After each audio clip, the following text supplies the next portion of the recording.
Hey everyone, just starting up the stream now. Sorry, it's been a little inconsistent.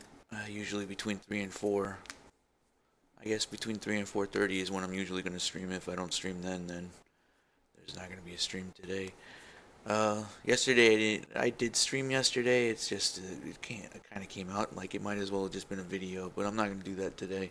Today I'm just going to leave it running, and well, I'm going to leave it running for a little while. So, yeah, there's gonna be that. Progress on this has been pretty good. I'm just finishing up now on logic for the monsters to play their idle sounds and walking sounds, because I want some enemies to have walking sounds. Right now they all sound terrible because they all have the same they all sound like the same creature. So I'm lacking right now basically just like good assets for the enemy sounds. Now I found a lot of I found a lot of good sounds on different various websites that would be okay, because basically all I need is like demon and zombie sounds. I mean, it's not gonna be that crazy. They're zombies, and they behave exactly like the Doom enemies. In other words, they play a sound when they see you. I don't know. Let me start the game up just so I could show what I'm talking about. Oh, hold on a minute. It's using the wrong speakers. Hold on a second. I swear I set this as default. I'll probably have to restart the editor because of this. Yay. But, that'll only take a second.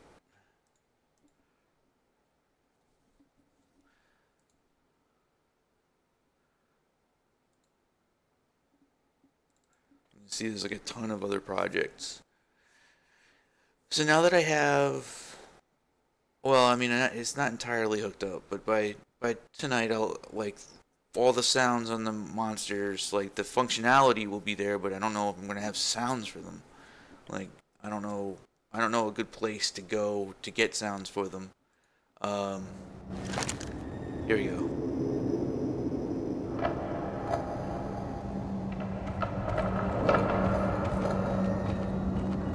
Performance streaming is terrible. I wonder if I could improve this somehow.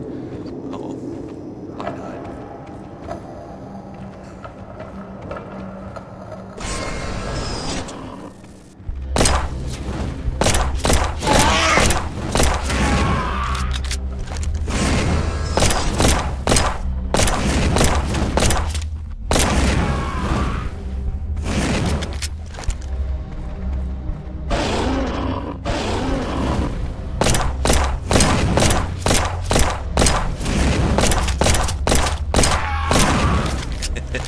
These guys really need graphics now.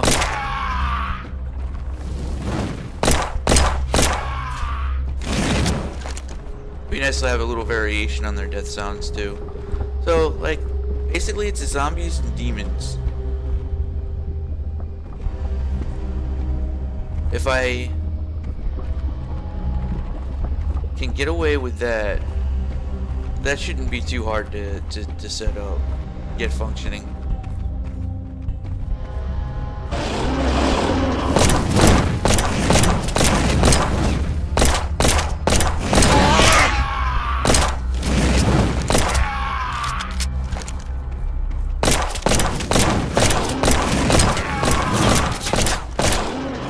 I'm gonna do something else. The sniper, that sniper. He just stood there. The sniper state needs to cancel when the monster takes a little bit of damage.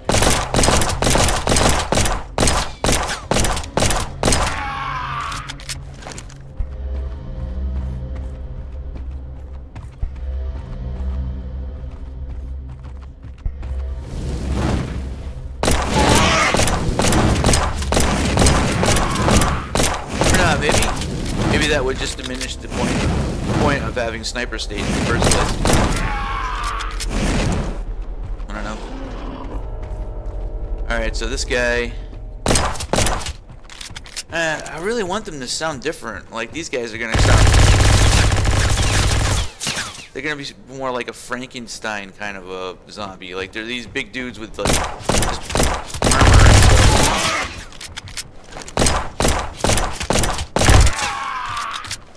I'm thinking, too, like, there should be a little bit more humor to it. Not a lightheartedness, but, like, a kind of, like over-the-top cute... Maybe a sort of cuteness, but I'm not really sure if that's a good idea. But, like, have it so that it's really brutal and violent, but it's also, like, kind of funny at the same time. I don't know. To me, that seems like it would be a cooler thing. Alright, so... I don't have a sound for the cube yet. I don't even have graphics for the cube yet.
Alright, that's the first battle in the game with sound.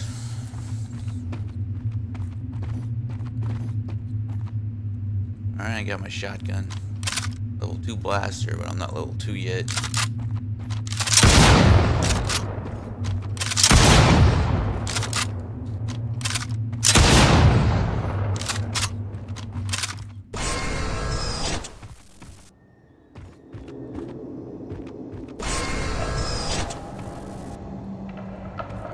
So with that said, I need to hook up the last 2 sounds on the enemy types, and then let me close Skype real quick.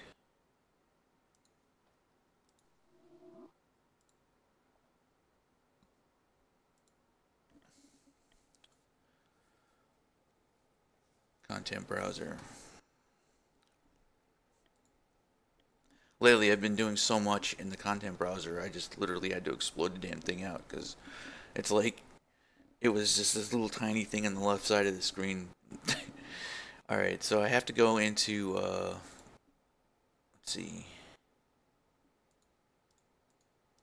not controllers, oh yeah, it was controllers, it's not sound cues. The enemy AI controller is starting to get a little iffy. A little bit. Needs to be some comments at least, but at the same time, the way this flows is... If the enemy is not valid, then he cannot play a pain chance. Like, one of the neat things about this scripting is that, in all honesty, it in and of itself is a comment. Just looking at it usually is enough for me to see what's going on. Sometimes it'll be like, it'll kind of throw me off because there'll be something going on that's a little bit more complicated, but for the most part, like when I just look at something, I can kind of figure it out just from there. And I haven't really had too much trouble with that, actually. So anyway, here's the enemy walking sound. Now that has to be on a, both the idle and the walking sound have to be on the monster's event tick. So I'm breaking off event tick because I don't want to mess with any of this stuff that's up here. And I'll probably break this into another sequence. There's like too many sequences. Just for clarity's sake, just so I can kind of pretend that I'm doing something different. Alright, so the first thing is going to be like how often this is the walking sound. So I have to determine, is the creature moving around? That I don't know. How do I determine that? Not enemy, get NPC. How do I determine how the player is moving around? So I go into HUD, player HUD, hide the fast travel network because it's no reason for it to be visible. How am I doing this? Can't remember. It was get velocity, get vector length. Get vector length, huh?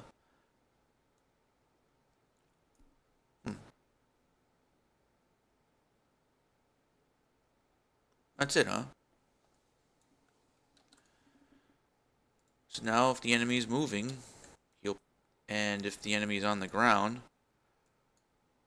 I guess that's another thing to check. Is the player on the ground is a good place to look for that. Let's see.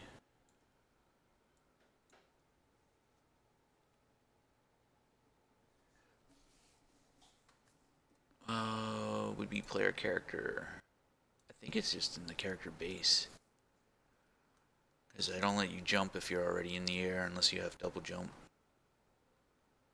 What was the on ground check? It's moving on ground. Actually, I might even be able to just use this boolean and that's it. I might not even need to do the get velocity thing. Let's see.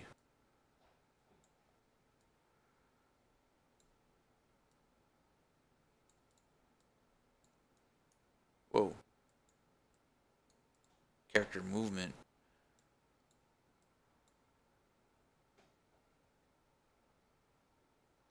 Alright. I guess if it's moving on ground.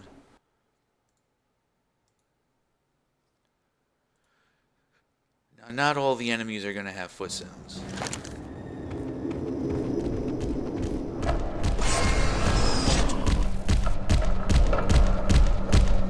Ah, that was scary.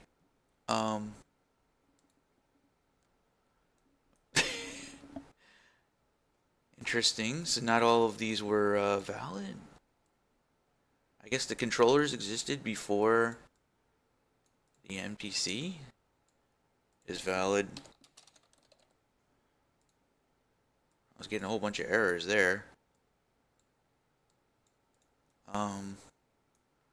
And the sound attenuation needs to be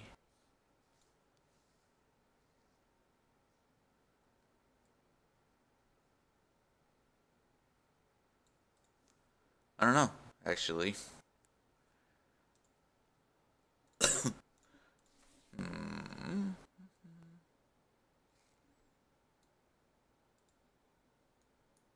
try projectile impact.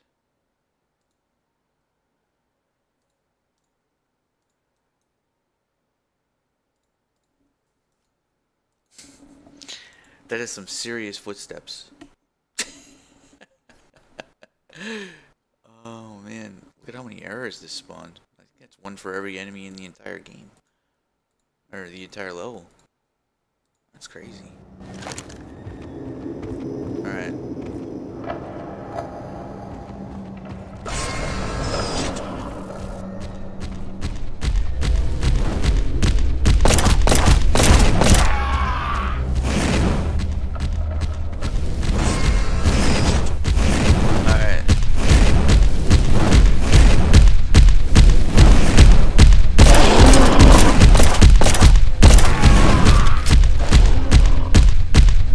Alright, they're marching. Let's see. Clamp. Clamp float. Minimum would be 0.3. Yeah, the maximum would be 0.6. Oh. 0.6. 0.3. Bothers me there's no zero there.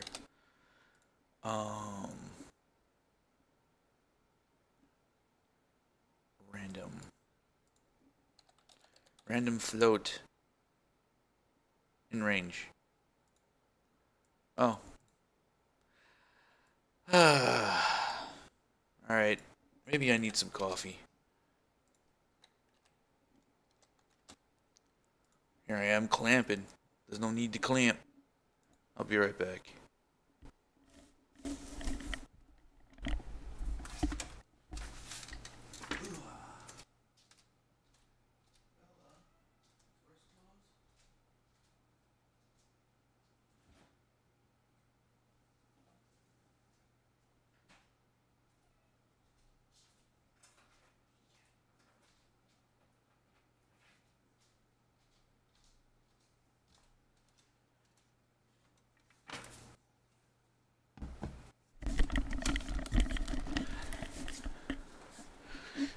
Alright.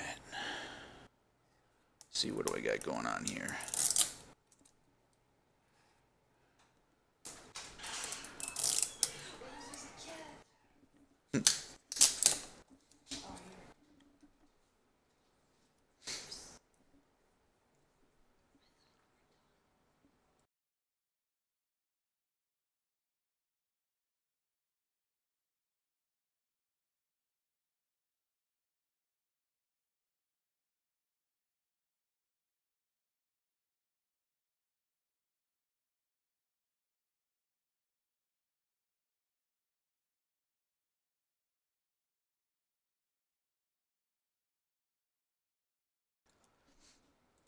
Alright, slight distraction. But, alright, that'll at least randomize the sound, the footstep sounds a little bit. But damn, that footstep sound is, like, intense. But not all the enemies will have it. Not only that, but it doesn't need to play at the full volume either. But I'll leave that to the footstep sound itself, not to modify it while I'm working on it. And the other thing is I do need to have a vector, like a velocity check, greater than I'd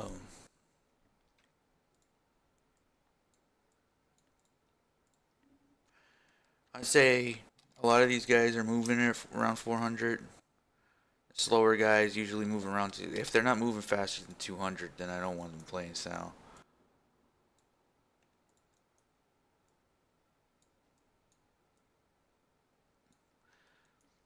The mini gunner guy will have footstep sounds. Like the really big armored dudes will have footstep sounds. That's what I want.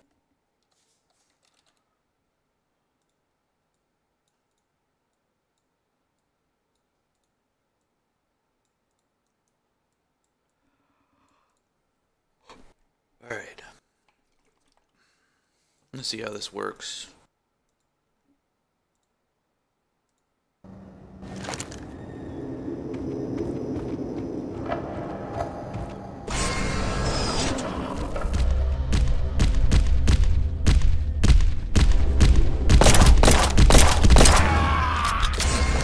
Sounds a little weird, actually. Like, maybe the sounds don't need to be randomized, or maybe it needs to be very subtle randomization. So it was 0.3, 0.4, 5, and 0.4.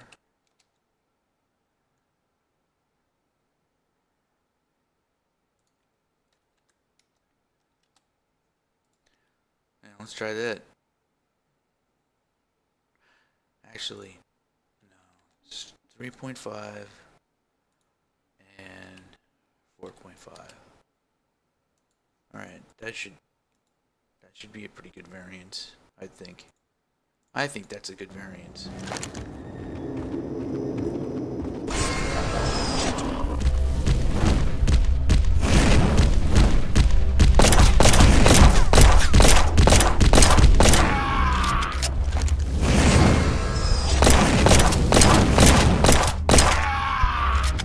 Alright, now I just need an idle sound. I want the idle sounds to work exactly like Doom as well.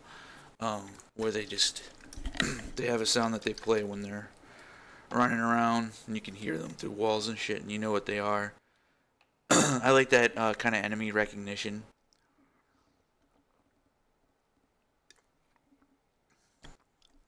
And once I have that, I just need to be able to hook it up in the enemies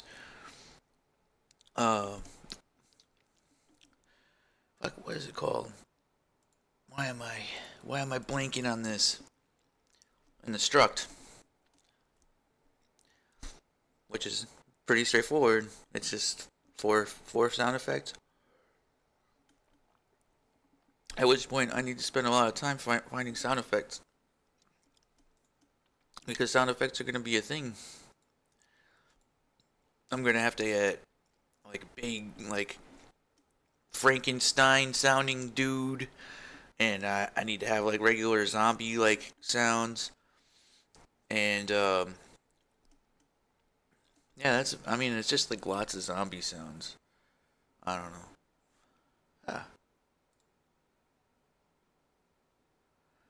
Thanks, man. How's it going?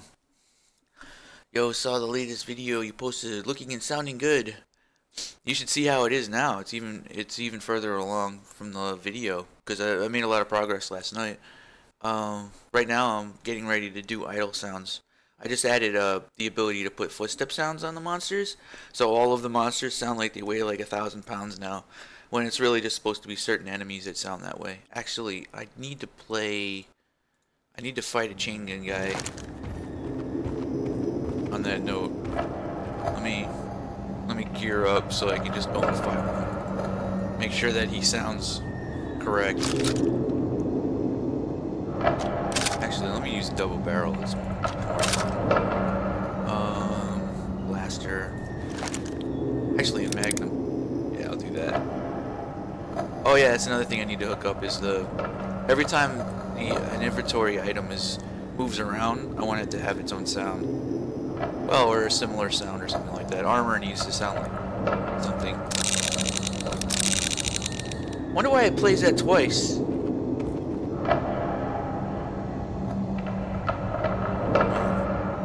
I'll have to fix that.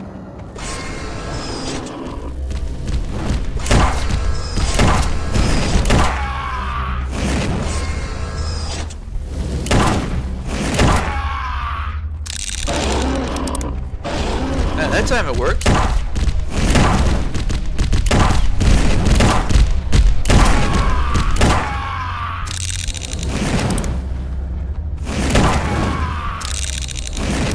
One of the really cool things about the way the sound cues work is that I can add more sounds to the sounds. So like I can have like the sounds of the bullets hitting the ground and stuff like that, the bullet cases. I could just add that to the reload of the Magnum. Just like sit down for a day and just like work on like adding more details to the sound cues. Really cool.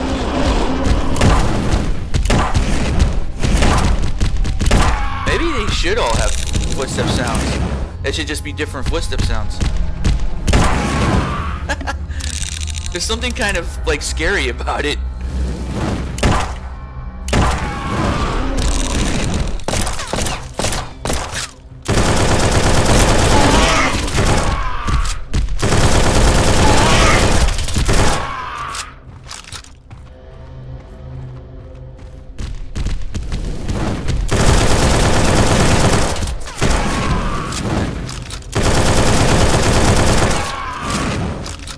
Sound channels. Running out of them. So there's a system to make sure that sound channels are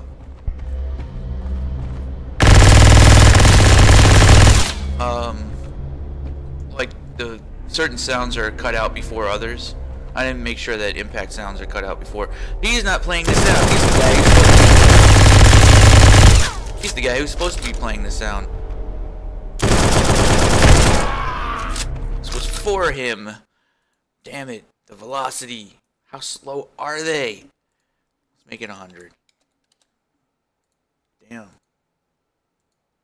Try that again. I'll use different guns. I'm kind of half just showing off the guns too and stuff.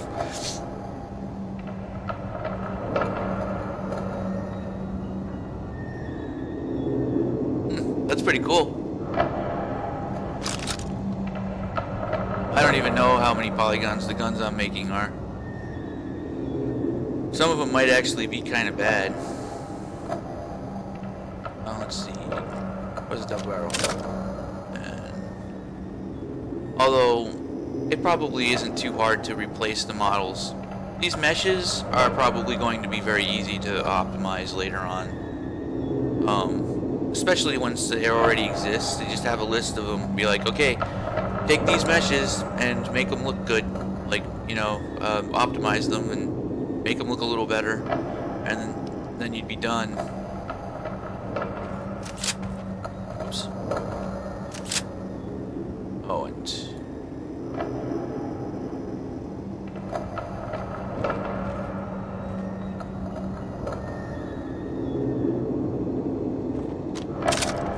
Alright, double barrel.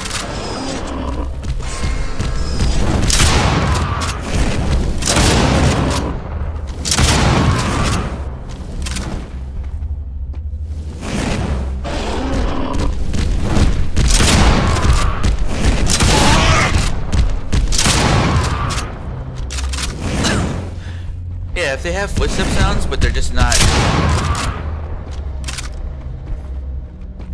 They're not loud like that. They don't have to be this, like, super intense.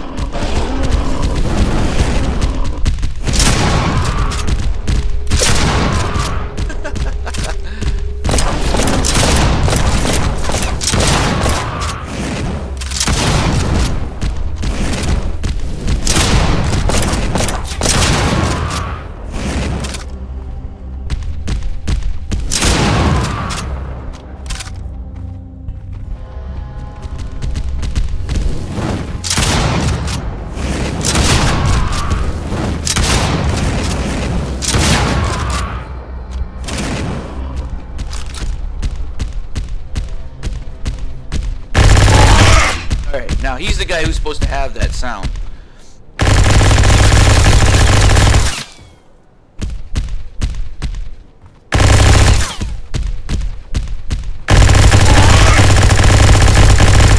Got my own minigun, bitch. Alright.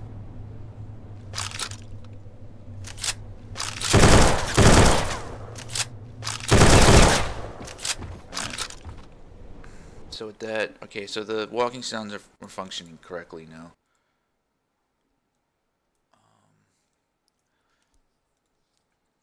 Maybe it should be based on the velocity. The velocity should determine how quick the footstep sound is, what the range is. So an enemy that's moving really quickly should have a very low delay between the footstep sounds. I wonder how I'd math that. I have the velocity sitting right here. An enemy that is walking at 100 definitely should have slower footstep sounds than an enemy that's walking at 800 or running at 800. Honestly, that's the same play. That's the speed of the player. How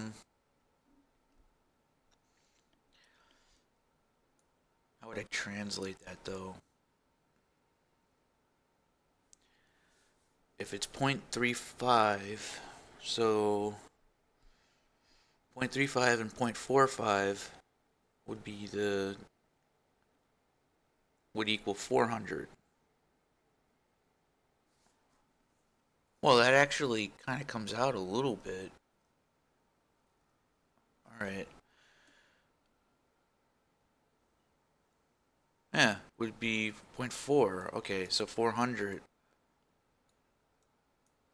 as a baseline.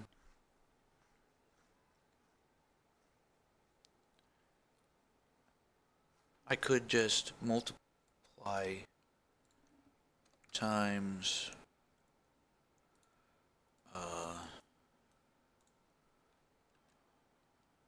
one like that. I think. I'm pretty sure what that would do is it would knock it down to around this range. Let me see. Let me print. I'll have to do a print just to make sure that I'm not completely off on the math here. I'm thinking this would actually put that within that range. Print.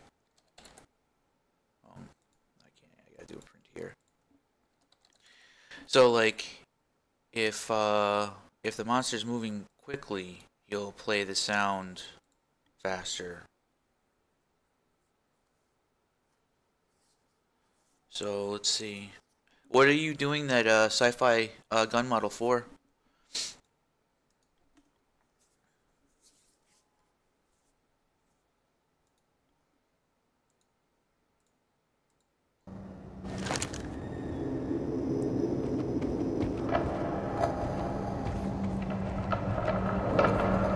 Nothing matters. Yeah, it did work. Wait, no, it didn't.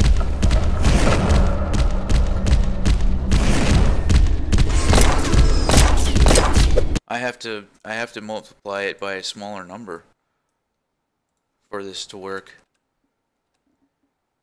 It needs to be knocked down one more. Alright, so my math was off.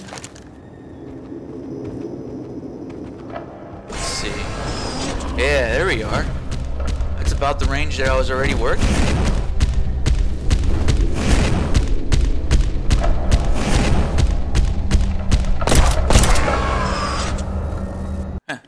And it even adds a little bit of its own variance based on the speed of the creature. Because the creatures don't always move at full speed. Oops. So I can actually use this. So that gives me that. And then I could take a variance. I can add a variance to it as well.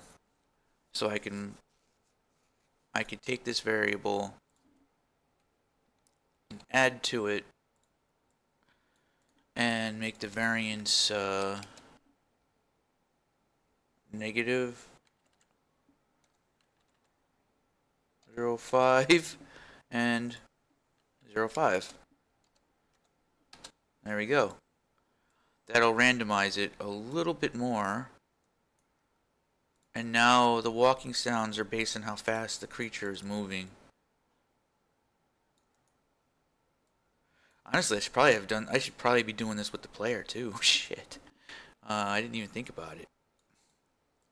I don't even notice it with the player, honestly. I guess because the player is always moving the same speed. Like, it doesn't really change how fast. Unless, like, I haven't even equipped, like, a full suit of Sprinter's armor to see how ridiculous it sounds. But it probably does sound pretty ridiculous. Oh, are you working on your own? Are you working with a team, or are you working on your own game? Partly for practice, partly for possible UE4 game. Sorry, I should read it first and then ask and respond to it. It's sometimes when I watch streams and people don't read the question out in chat, it bothers me because I don't know what they're talking about. That's like a habit I need to like form. Alright, let me see.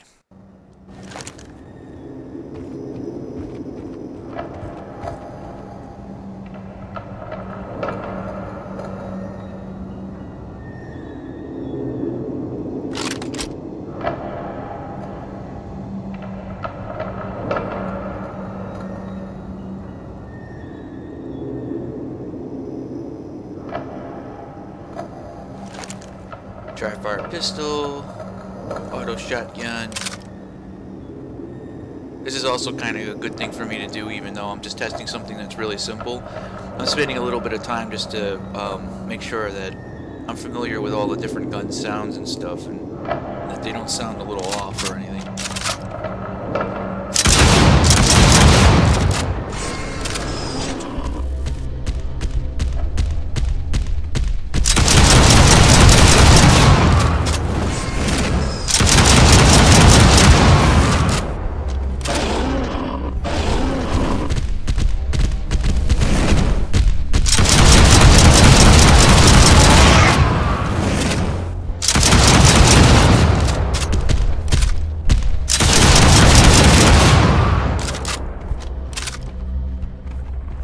Pretty cool. I don't know why I bothered to grab that.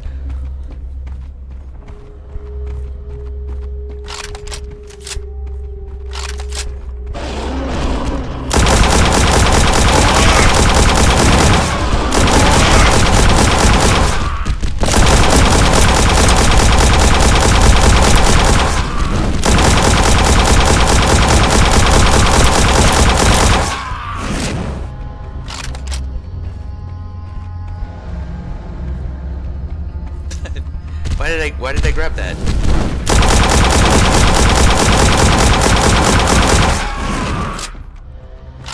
Alright. Oh!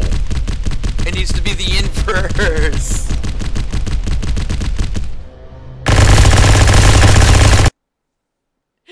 He's moving really slow, but his feet are like... Oh no! I needed to invert that.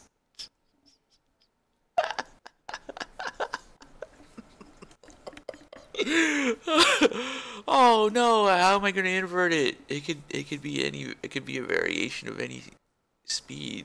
Oh man.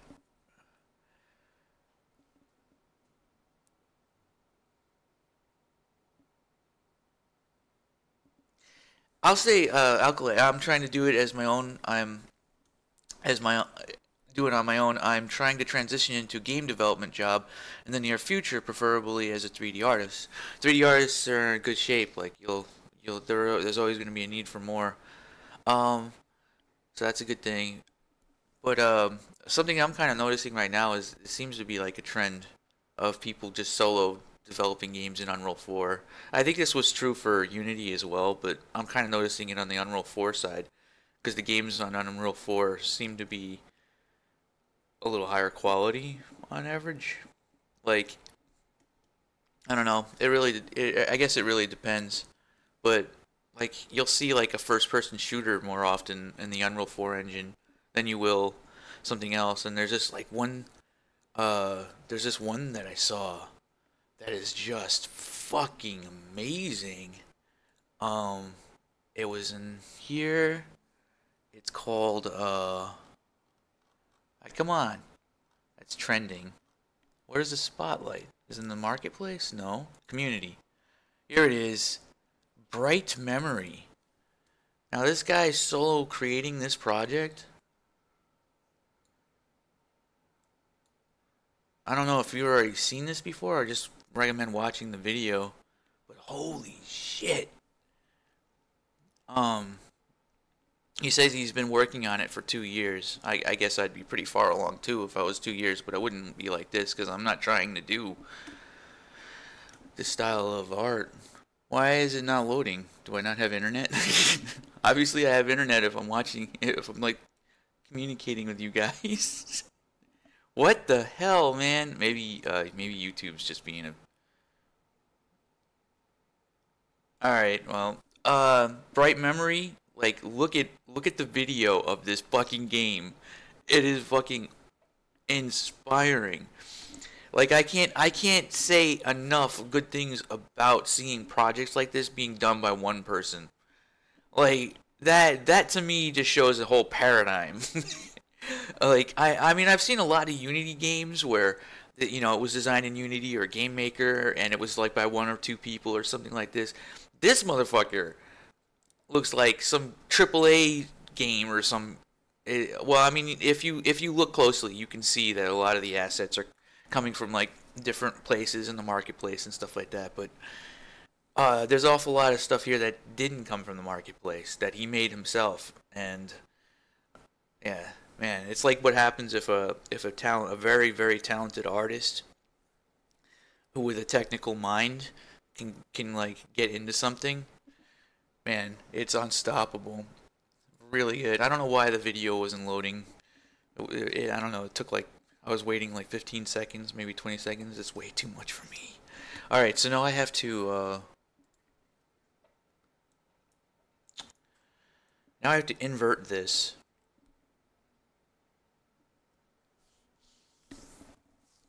How should I invert it?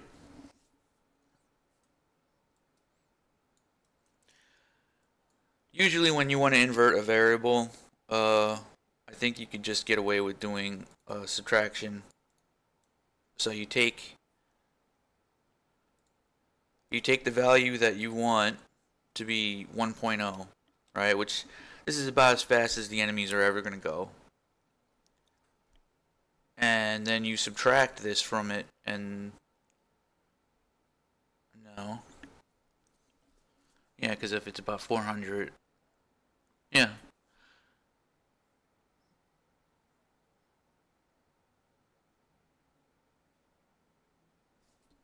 Like maybe I should do this a little bit differently. I should go from here.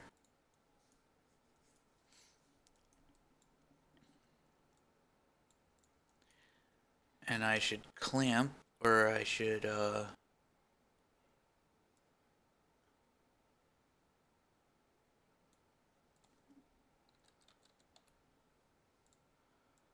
float between.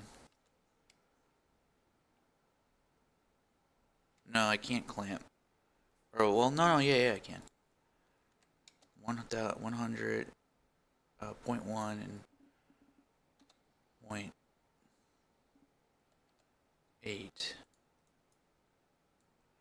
Take so subtract math. I'm not really any good at math. I hate math. 800. Oh no, point 0.8. 9.8. All right, and then that is what I need. So what this is doing is that it's clamping within a range, just in case the enemy suddenly gets like a speed boost. I can keep things within some kind of an acceptable range.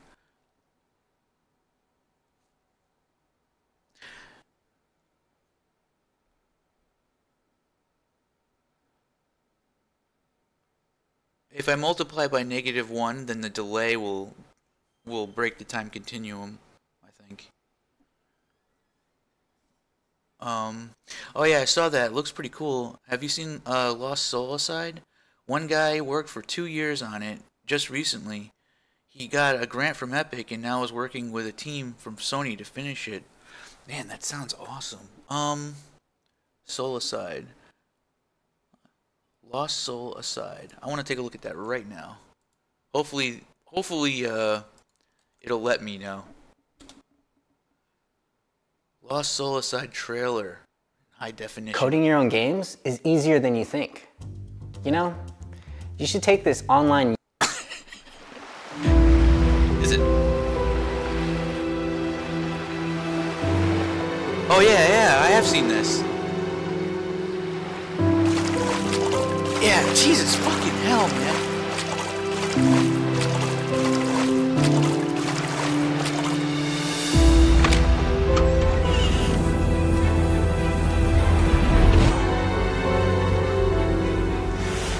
The dream began. Better this time. Well, it's time to resume our journey. Got a lot of Final Fantasy going on here. The war ended 10 years ago. But now, a new one has come. Between human and the unknown monsters.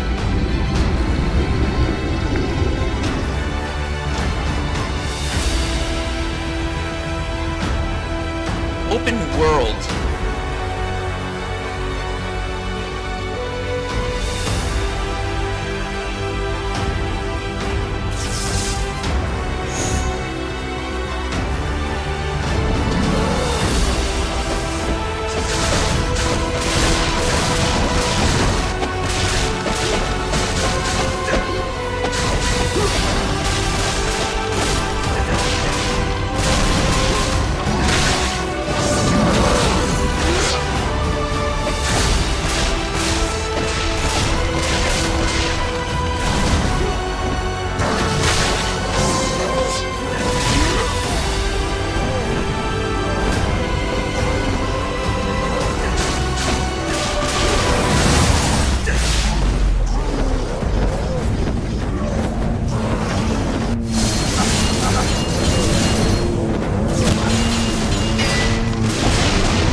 I don't have to watch the entire thing, but damn, fucking hell! Like, I mean, I've seen like people doing impressive demos in Unity and shit, but like, it's on another level.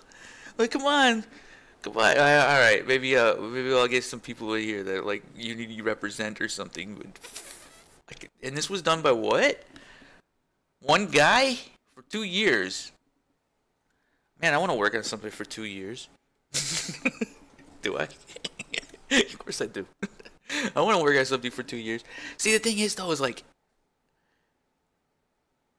there isn't really anything. It's badass. It's fucking amazing. Does this guy have more videos? I'll check them out later. He's got 37,000 subscribers though.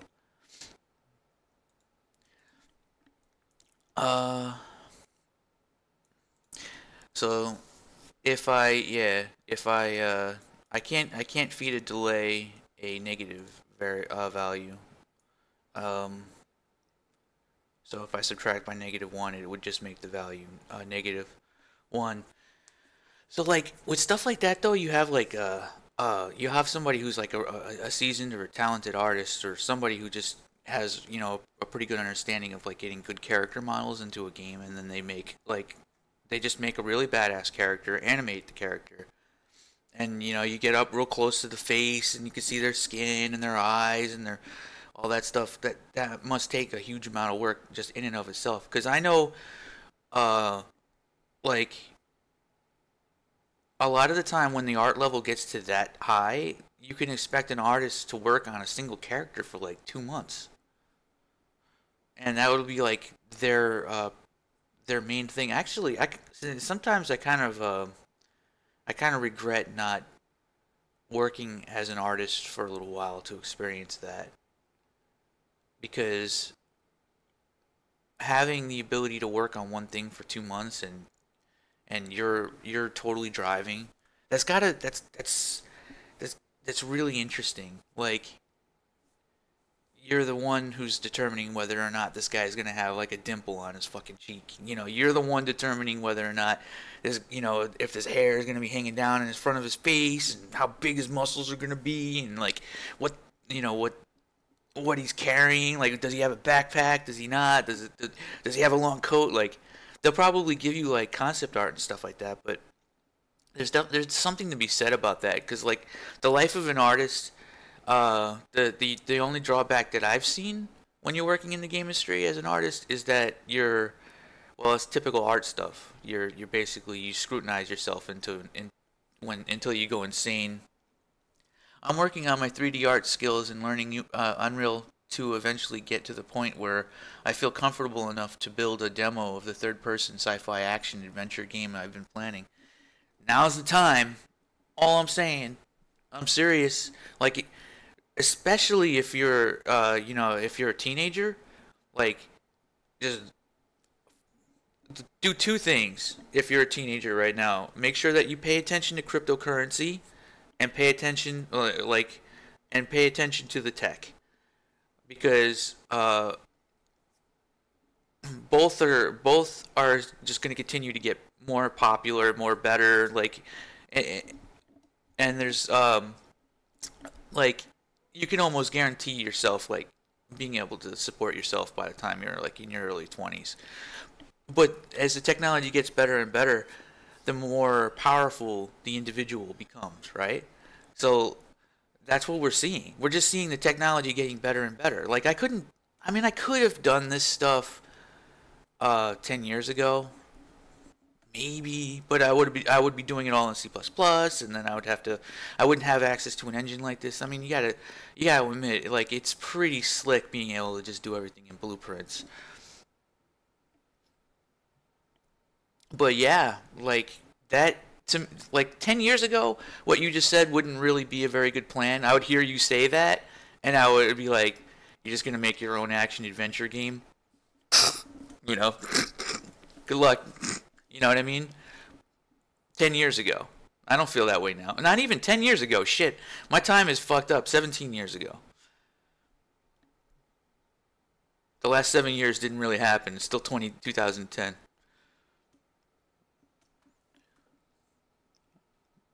I wish I had gotten into this as a teenager. I'm 27 now and only starting teaching myself about 5 years ago. And man, it's never too late. It's never too late. A lot of it just, a huge amount of it is just dedication, I think. Well, dedication will guarantee that you will improve as an artist. Well, almost guarantee you. But that doesn't guarantee you success. The thing is, though, is if you're a good artist, it's a little bit more intertwined. As a level designer, I experienced kind of the opposite, because the art of level design, as the technology continued to get better and better, is devalued. Also, the type of level design that goes in modern games is also devalued quite a bit. Like, building something that flows in the way of like a classic Doom game, this would be very difficult for a lot of the level designers that are in the industry right now, because they haven't wrapped their minds around this kind of design. Or competitive multiplayer being another one as well. Like, when I say competitive multiplayer, I mean like Quake style, like, knowing how far away the red armor needs to be from the mega health and all that stuff. Chances are, if you were to just throw that on the lap of like some people at X AAA development studio, and that they would get it wrong, I'd almost guarantee you. Or at least they would be lucky to have somebody in the company who does understand it, so that they can at least explain. But as an artist, your skills will only just continue to become more valuable if you're beyond a certain threshold in skill. Like, you can just you pretty much have a free pass. I guess the caveat to that is that you're dealing with more competition too, because there's more artists. But I think it evens out quite a bit, actually. I don't even know. I could kind of go on a rant about that, actually. But yeah, it's definitely. This is the day and age to be paying attention to smaller projects, I think. You know what this reminds me of? This is sort of a more fucked up version of the modding communities. I say it's fucked up because it's disjointed in some ways, but it's yeah, I shouldn't say fucked up. I should say it's disjointed or just different.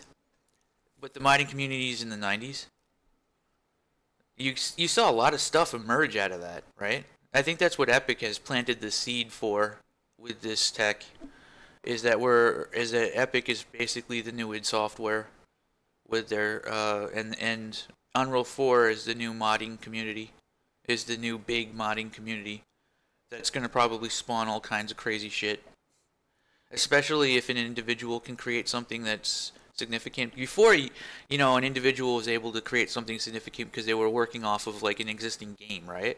Like, you would have Quake, and then you'd make a few of the guns different, and then you would add like different rules or a different game mode or something, and an individual would become very popular. And then you'd have like people who are doing like total conversions, and the total conversion, like I don't know, Counter-Strike and stuff like that would become really popular on its own, and then it would end up becoming its own entity. And that happened a lot because of id Software, basically. And then, of course, id Software also licensed the game out to other development studios, Valve, and then that spawned all kinds of other stuff, and the ripple effects of that was insane. Well, I think we're experiencing another one of those waves. This is the second wave, maybe the third. I think this is the second wave. I think it isn't the one doing it anymore, but I think Epic's the one causing it, and I think this technology is the thing that's causing it. And maybe Unity was a wave when Unity started to reach its high popularity. It kind of did it as well. Anyway, I'm just ranting at this point. Let's see.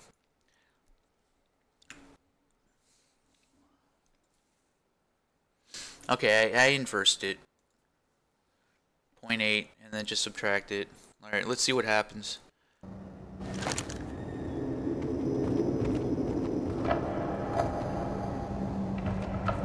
grab some guns. Guarantee that I'm gonna beat this without dying.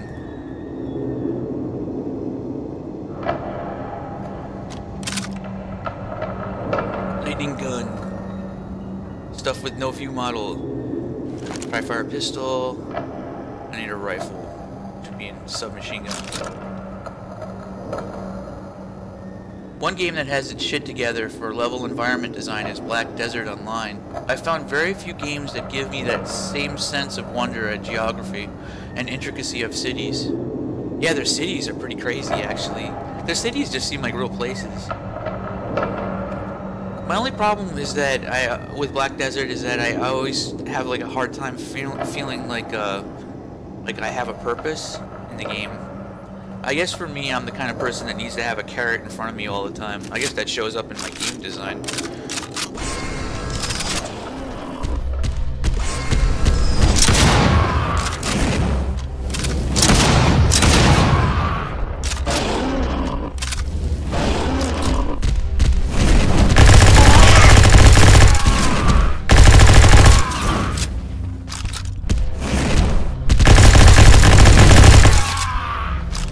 Can't wait to get the options menu where I can change my mouse sensitivity.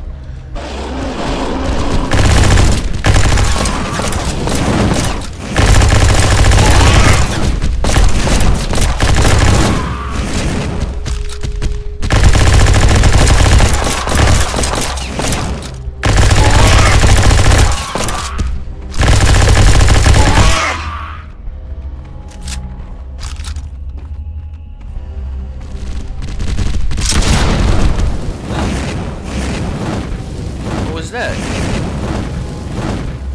Hold on a second.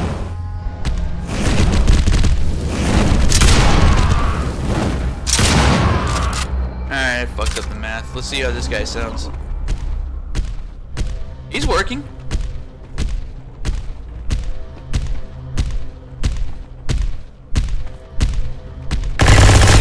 He sounds pretty bulky. If I hear this guy walking down the hallway, I'm not gonna fucking get in his way.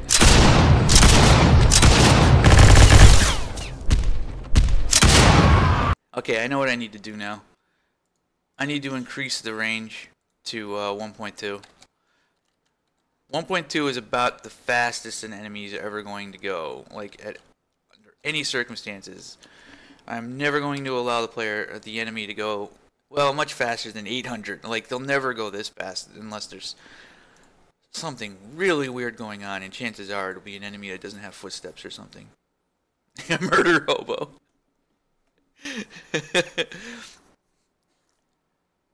I'm kind of the same way, especially with MMOs. In order for me to stick with an MMO, I need a sense of having a place and purpose in the game and the game world, rather than just being a murder hobo.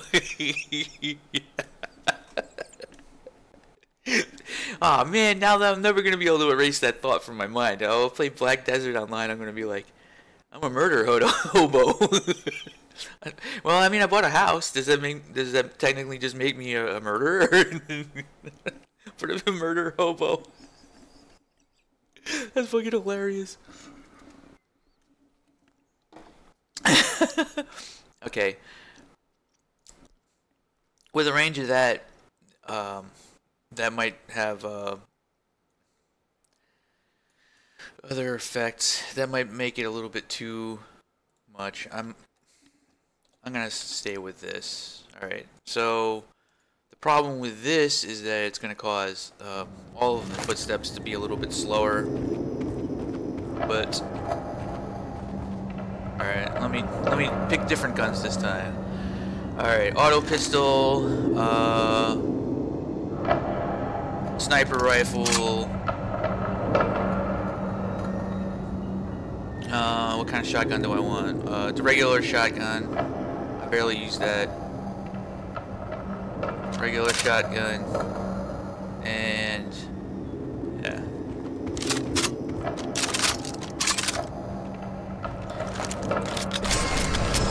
Auto pistol for when you don't feel like having ammo.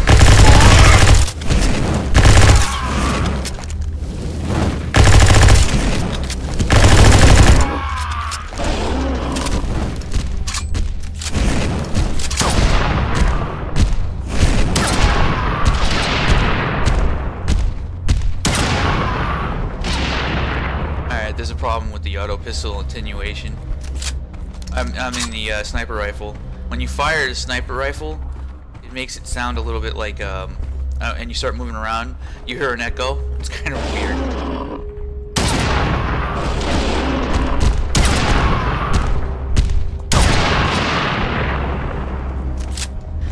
I don't use the sniper rifle very often, but it's kind of OP.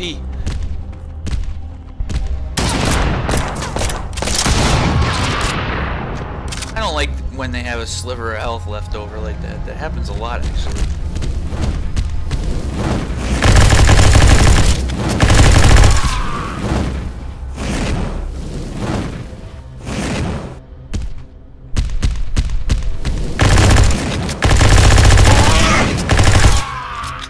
It's not bad. It's a little strange that he like hopped, but I mean, he is a demon.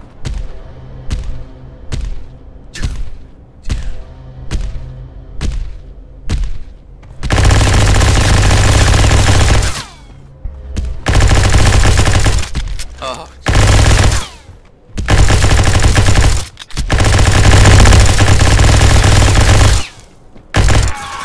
Speaking of slivers of health. Alright, so that pretty much covers that. Alright, so the walking sounds good. Alright, now the idle sound is actually going to be fairly straightforward. I'll have to add another, yeah, okay, I got the sequence here.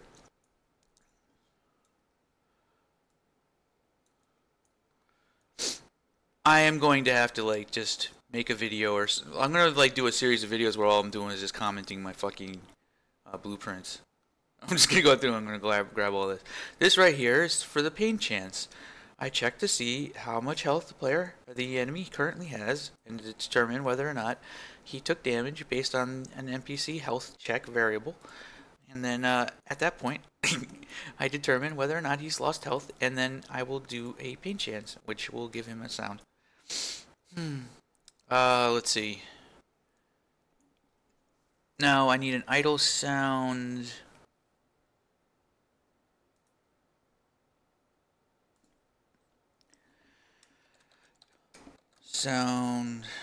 Heartbeat.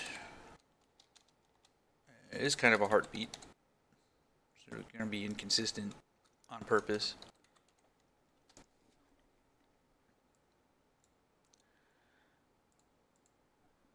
Now, I guess the default variation of this is going to be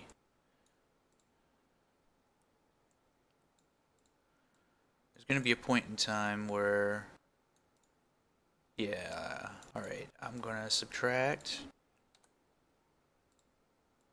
from here delta seconds.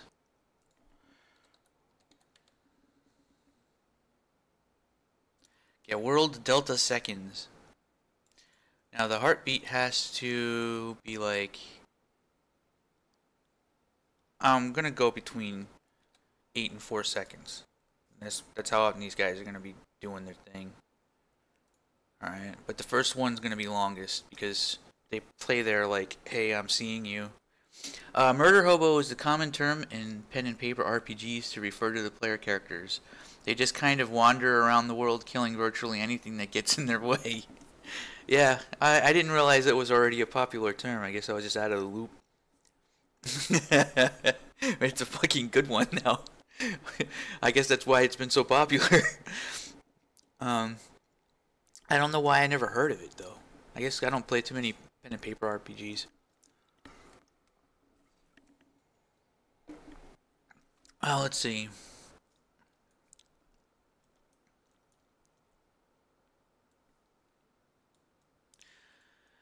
So basically, I go, if you, a clamp, or yeah, I need to clamp within range, because I hate when stuff can just end up some weird number, and you don't know why, between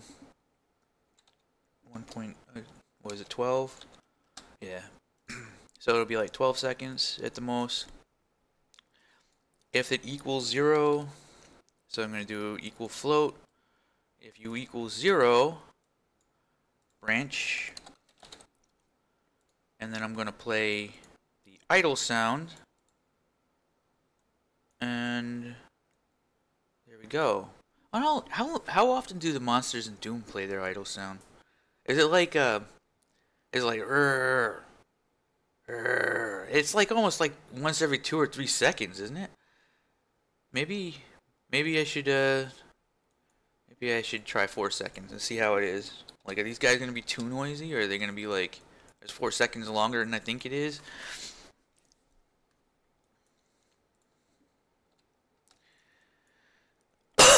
So, let's see. I'm going to grab this because that's the same functionality that I need before. I'm spawning a sound at location. I have to remember, well, also that the, oh, shit. Before I forget, while I'm still on that thought, I'm gonna have to go to the sniper rifle real quick. Inventory, items. This is one of the good reasons why I keep playing the level and like trying all the different guns, is to make sure that I'm not like fucking something up with one of the guns. And I did find a problem with the sniper rifle. The sound cue is doing something that I don't. It's not doing that. It's not doing what I thought it was. Huh. Oh, I had the wrong thing selected. It wasn't the sniper rifle. There it is.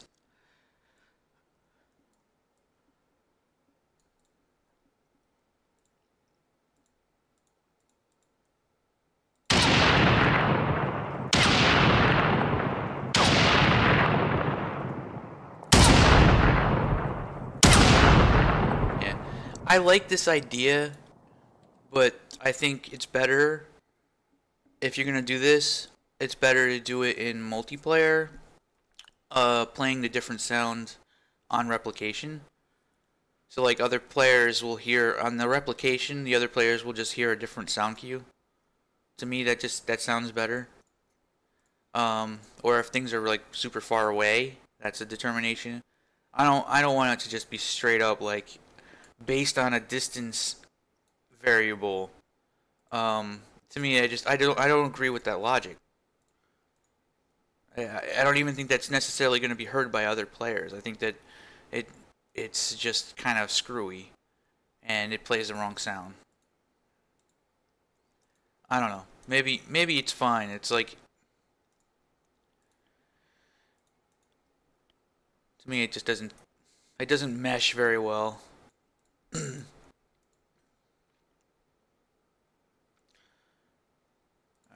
this sound doesn't need a rotation, does it? Okay, so at that point, now I need to set the idle heartbeat to random floating range. Random floating range. And I'm gonna make you between 4, wait, and 8 and 8 and 4. Alright. So now every time it happens, it resets it. Get delta seconds is just a good way to, like, if you want to have something, if you want to have something based on like the amount of time that's actually ticking away in the engine rather than every frame, this skips around problems where, like, instead of just like subtracting 0.1 or something like that, people with different frame rates will have different experiences, apparently. But who doesn't always have 120 frames per second? That is the question.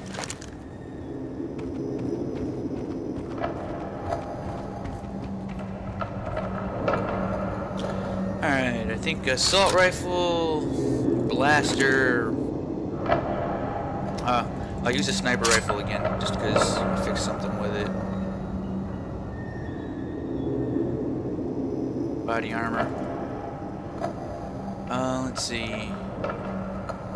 Lightning grenade, shotgun. Do a regular shotgun now. Actually, fuck it, I'm gonna do double barrel. Just because I like it. Okay.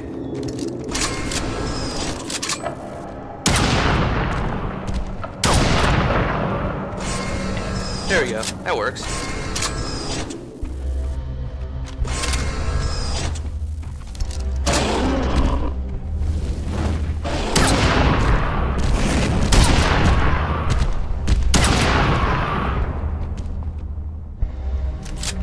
That was a little weird. It sounded like the footsteps were closer than usual.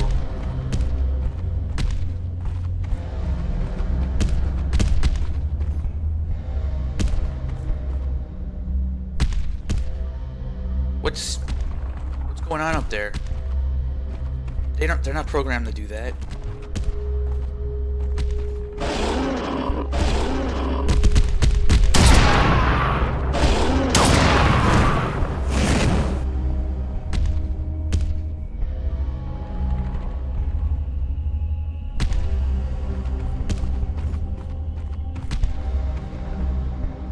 Oh! I'm an idiot! I'm such an idiot. I'm hearing these footsteps. I have to do another check. I didn't change this sound. Oh god. Why did I do that for? I'm freaking myself out over here. Like, why are they playing?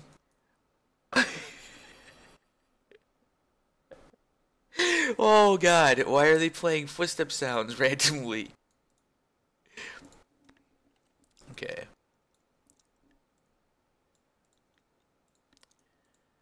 Alright, and is valid.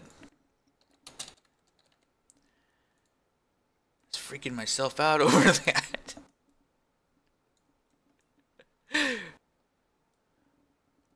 I forgot, I didn't change the sound. I'm dumb.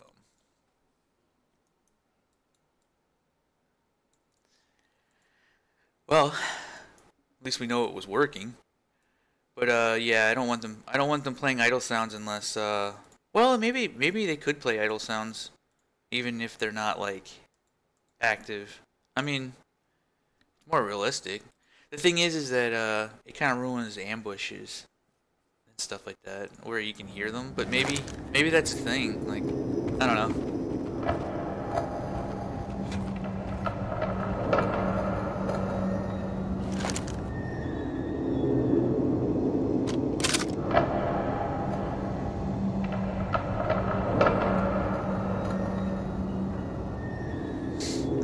Light machine.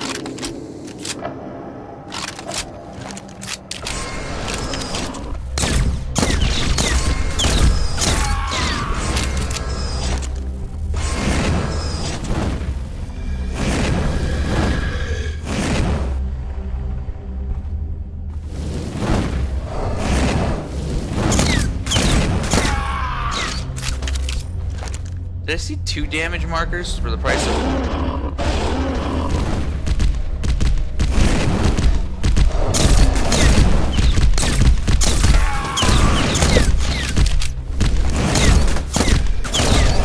My aim!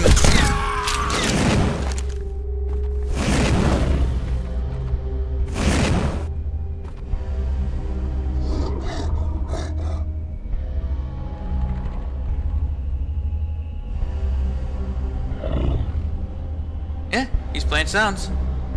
He's alert. You can hear him. He's doing the Doom thing. I've basically brought Doom enemies into the fucking Unreal 4. Here they are. Now I need to get sound effects that don't suck. Some of those sound effects are pretty usable though. Alright, now I just need to hook it up into the struct and then make sure that...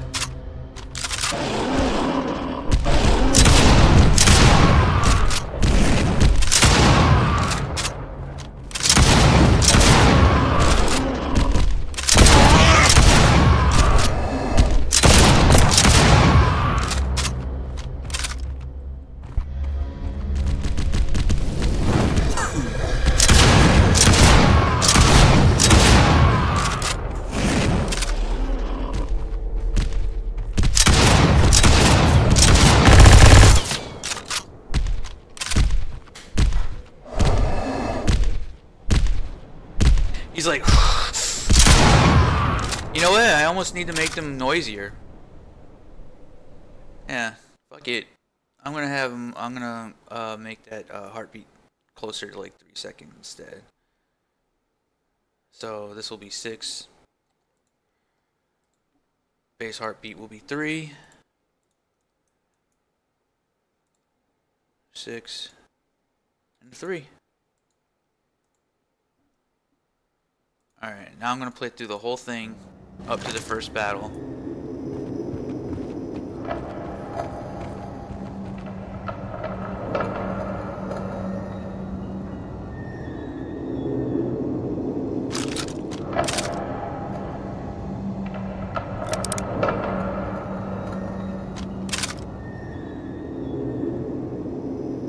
I haven't been using the light machine gun at all.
Weird that it plays the sound twice.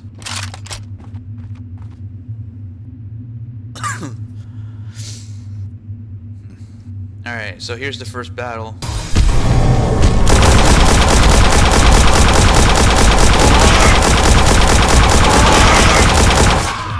Of course, I'm only supposed to have pistol for this fight.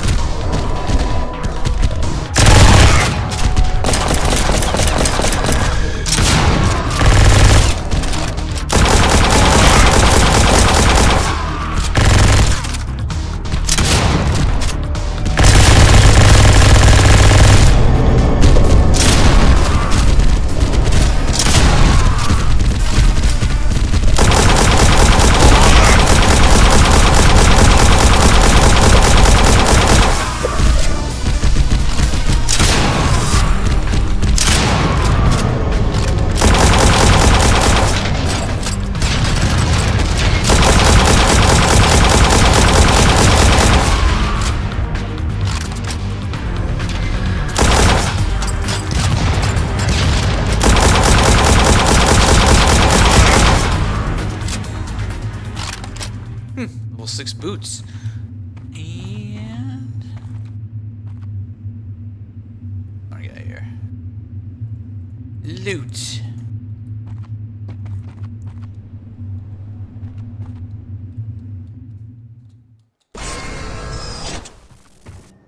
That's pretty much that for that. Okay, so the monsters have their sounds. I just need to make sure that they have sounds. Like, each of them have their unique sounds. And that... yeah, that's really it. So... let me hook it up into the struct. This isn't a terribly painful process.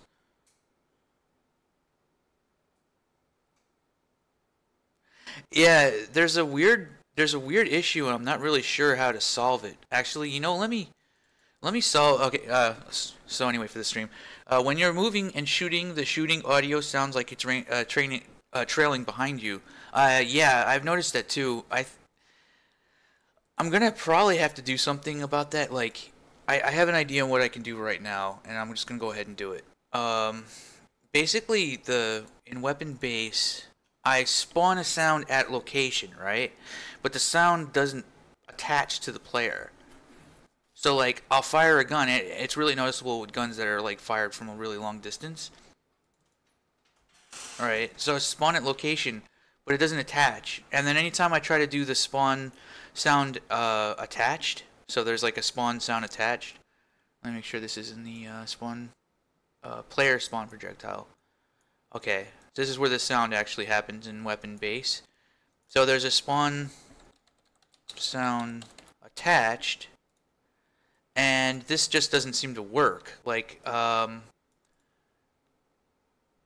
tried attaching it to like the player camera. I've tried attaching it, like it just doesn't work. Maybe that's the thing. But one of the things I could try to do, or a real easy fix for now, but won't work. Actually, yeah, it totally could work for a multiplayer. Sound 2D. Spawn sound 2D. Now that just requires a sound effect, which is weapon fire. I do this, and the problem seems to go away entirely.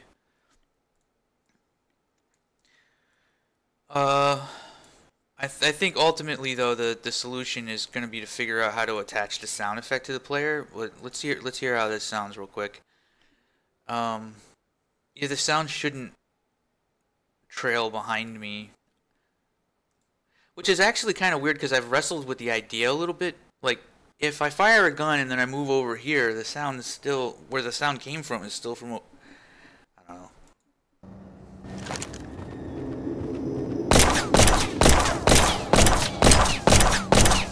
See, now the problem doesn't seem to happen. The worst offender is probably the sniper rifle because it has like the longest fire sound. Yeah. See, that sounds correct.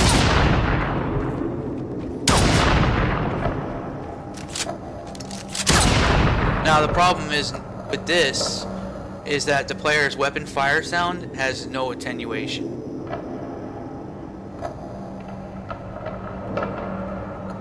So for multiplayer, I just have to make sure that this doesn't replicate. I have to replicate place sound at location. Okay, that actually makes sense. Like, that totally works fine. All right. Yeah, this should fix that problem. Thanks for bringing that up. Otherwise, I probably would have just stayed that way for a little longer. I was thinking about it though. Like, when I'm doing replication for multiplayer, like, I can just make sure that this doesn't replicate, and instead I replicate this to all the clients. That would be like a multicast, and it would replicate to all the other clients, and they would hear the gun sound from its current location, which sounds fine. Like when the enemy fires a gun and then he runs away and you still hear the sound kind of coming from where he fired it, that doesn't have any weird effects. But when I fire a gun, I need it to sound like it's in front of me, even if I'm running around really quickly. So yeah, the enemies currently, the NPC sound effect, like he spawns a muzzle flash and he does all this stuff. This works fine for the enemies. Alright, let me get out of weapon base.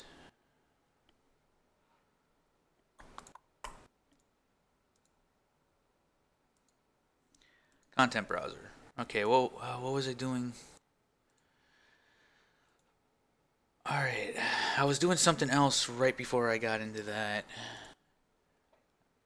Alright, I can close this. Close this.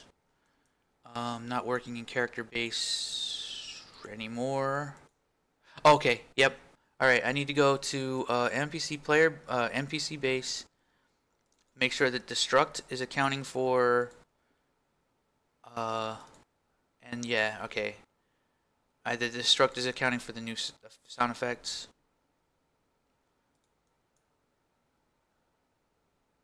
And is that in player base?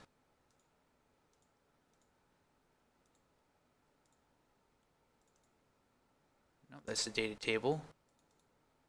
Alright, and I need to have NPC base open. Let me look at your construct.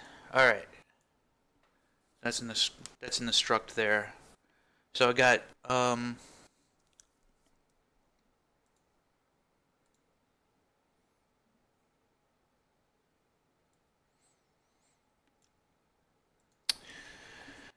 Sound activate, pain, movement, idle, death. I just need to make sure that these are all sitting here in. And yeah, I just need to make sure that these are all sitting in the struct. And this will be pretty straightforward. Sound base. Alright, and sound. Did I do an underscore? Yeah, it's not a dash.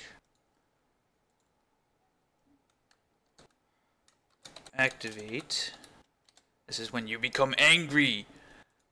Pain. This is when you fail your pain chance. Sound underscore pain. And this is for movement. Which doesn't have to be limited to footsteps. It can be actually like flying sounds, like flapping your wings or all that kind of stuff. It's really all dependent on the controller that I hook up to the character, because I'm probably gonna end up having more than one controller for different types of enemies. You know, if I try to do an enemy that's kind of like a Keiko demon or something like that, which I'm definitely going to do, but also boss monsters as well. And okay, so sound for movement. Idle, which is the regular monster sounds that you can expect from monsters. And death, which is just something that every monster is going to have to face eventually. Sound, death. Alright, so there's all sound base, and they won't have anything set by default. The beauty of it though is if you don't set something by default, it just doesn't play a sound. It's actually pretty straightforward. And now I just gotta make sure that these are all hooked up. The beauty of this is that, unlike with weapon base, I didn't have like a huge category. Like, I'm not planning on having 200 enemies. Although, who knows? I really like, that's one of the things I really like about like the development of Terraria, is that they were able to just like, we added 15 new enemies like the next patch. Like, here's 400 new items. Yeah, like I kind of like that. Like,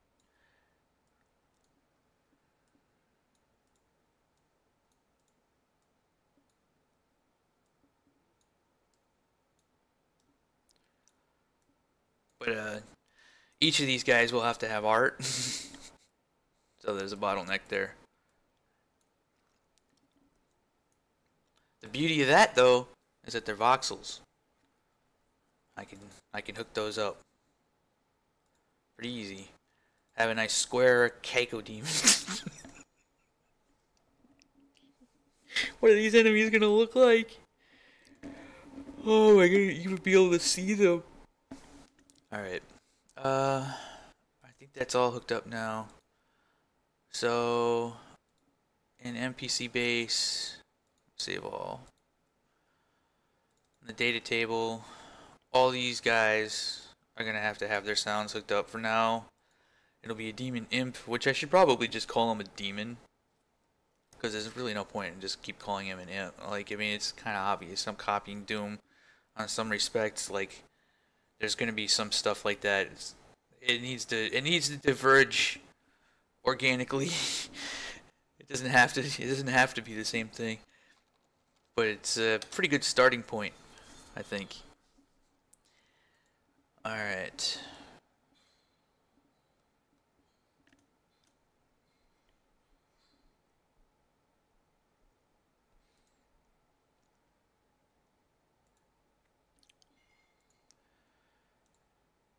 Let me at least make sure one enemy has his sounds set up.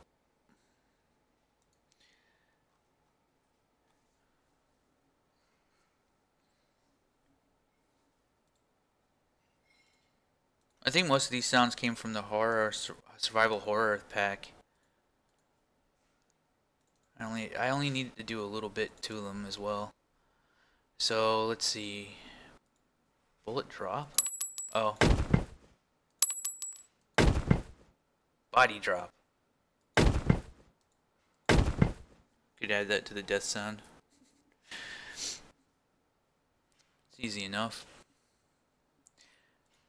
Yeah, there you go. You are the activate sound for this enemy.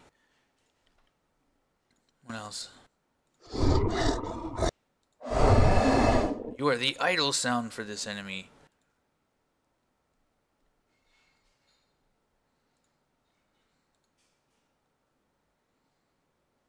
And death. This is the most horrible death sound for this enemy. In fact, I'll probably have to just put that on all of these for now. I need sound effects. I need monster sounds. I need demons and zombies and stuff. I need like enemy footstep sounds. A zombie scream in pain. That doesn't make any sense. That should be a pretty easy problem to solve, I think. Regardless. So let's see, death sound for this guy. At least now you have an indication that there's a sound on these guys. So pain. What was the pain sound? I think there's actually like a pain. Doesn't sound like a pain sound. Movement. Okay, footsteps. I'm gonna put the footsteps on everything as well. Just cause.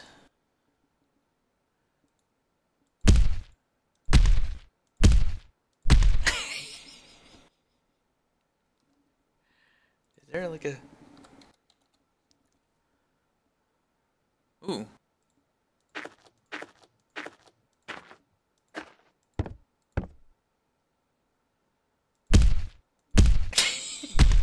This sounds like a fucking cyber demon or something.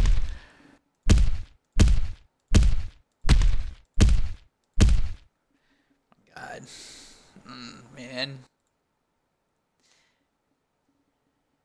Alright, for the minigunner, I'm gonna put the, this, and for the Hellbeast, I'm gonna put this. But for everybody else, you're getting the gravel sound.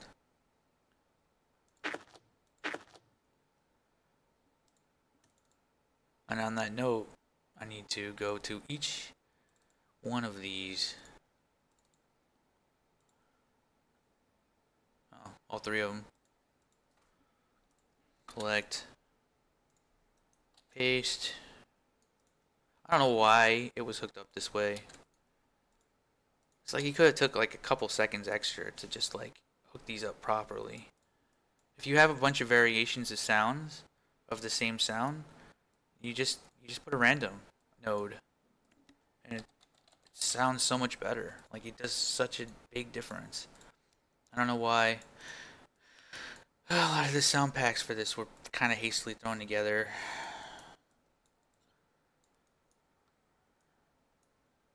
Or at least with little understanding of the engine. Alright, so got this.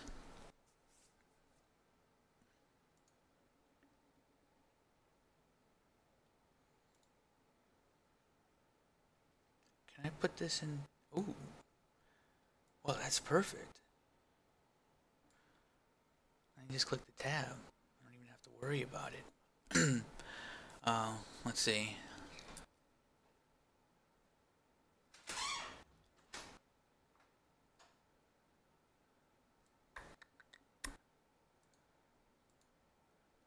Oops, that's the wrong gravel sound.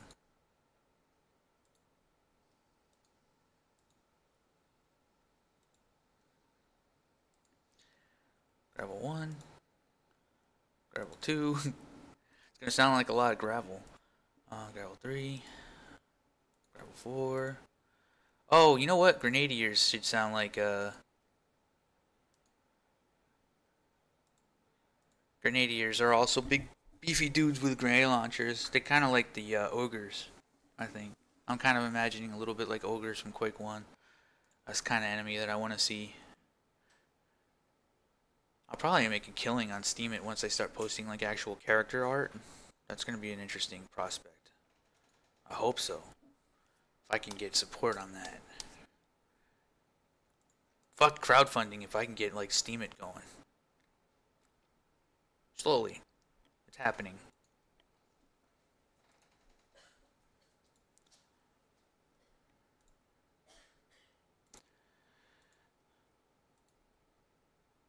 Alright. Alright, so the sounds are hooked up, and that means that I need to take a lot of the changes that I've made in this level and propagate it over to the hub level. And once I'm done with that, I'm gonna get some food. I'll probably end the stream. Hope you guys are enjoying. I'm probably off in the background. A grenadier. That reminds me of a drink. Grenadier. Grenadier. He's grenadier than thou.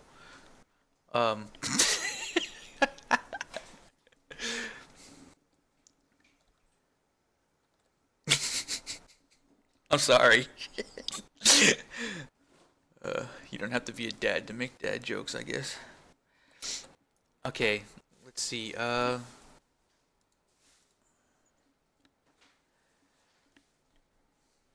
if this is the case, then the monsters should be hooked up. Actually, I should run the level once just to see. It should be a little quieter now because a lot of the sounds are blank. Blank sounds will result in nothing.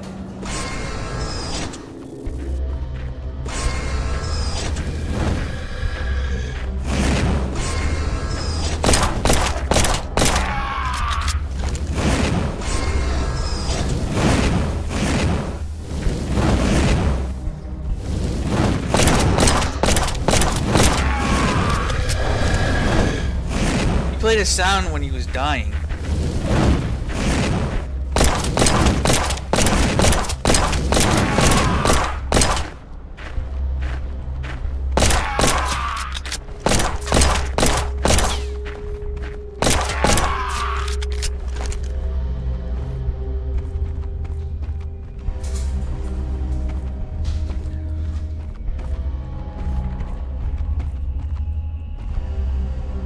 Oh, I came out here without any normal equipment.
Alright. So the sounds are hooked up, they just need sounds. I'm just lacking sounds.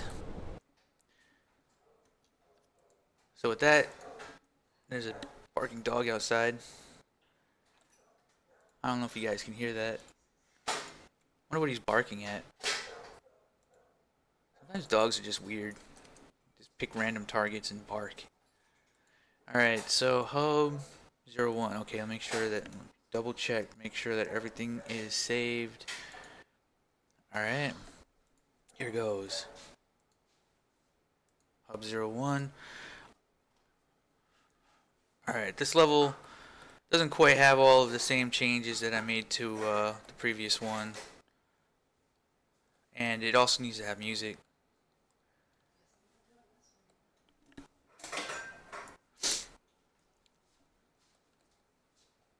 Let's see. On that note, let's see. In about 20 minutes, I'm gonna cut this off in about 20 minutes because it'll be a 2-hour stream. I actually covered some stuff. Like I did stuff, which is good. It's a good thing, right? I'm trying to think. Oh yeah. Delete this, delete this, delete this, and this. That's the post-processing volume. I know there's going to be hell to pay for deleting that for a little while, but I made a lot of changes to the level, to the previous level. And I'm going to have to bring the post-processing volumes back in, because they apparently matter a lot. No doubt about that.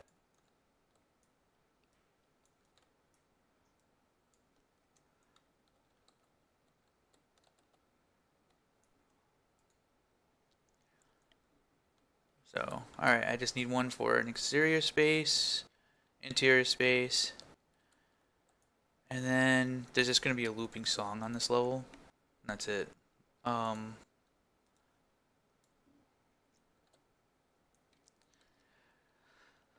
So for the storyline of the game and stuff, this is actually backwards. This is supposed to be a danger room ahead.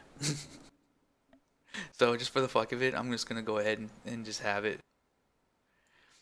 So like the entire world is basically the opposite of safe, and it's trying to tell you how safe you are, and like this is you know, this is a pleasant place and everything's pleasant, and but in reality like everything's backwards, and then people are writing shit on the walls with blood. They're like you know, safe room ahead, you know. Salvation is here. It gets kind of trippy. Alright, alright,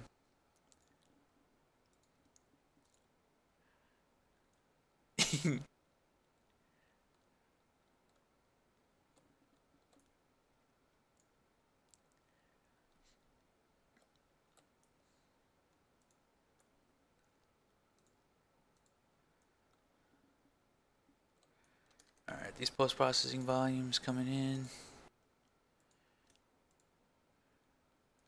Oops, I just reloaded the same level. Grenadier. Just felt like saying that for some reason. Okay, so wow, the levels aren't even rotated the same. Oh wait, no, they're not. That's not even how I imagined it.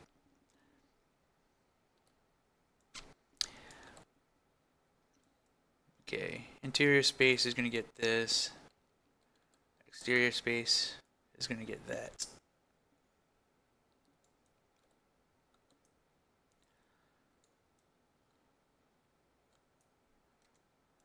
Yeah, actually, maybe the music will play only while you're in that space. Yeah. All right, so I'll fade the song in, like when you enter it, and it'll like reset the song and stuff. And then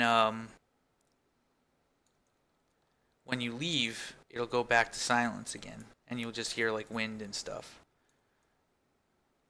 That sounds pretty cool.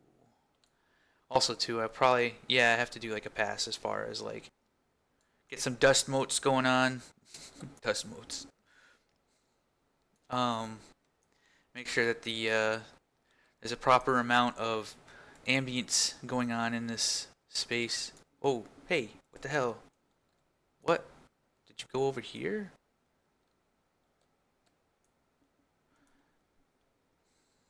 Pivot, center to object. Center on selection. Did it really center on selection? No.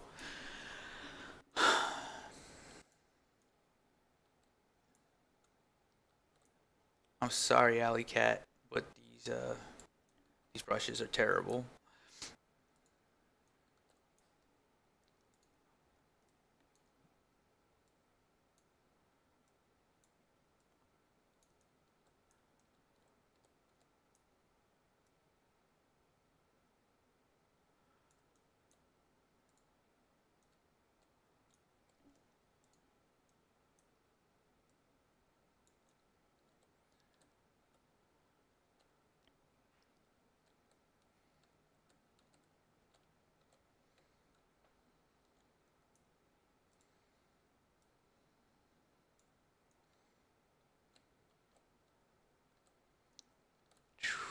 so this space down here, a little bit more fog going on.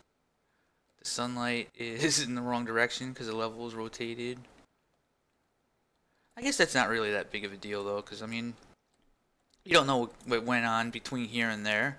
It doesn't have to just be one door. That could be a bunch of doors. That could be.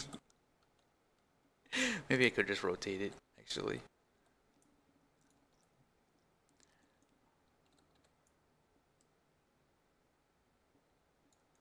Yeah. Yeah, it looks a little better anyway. Get a little bit more of a cool lighting effect over here. Get that. This post-processing volume needs to go a little bit further out because the player can get outside of it. That always looks weird.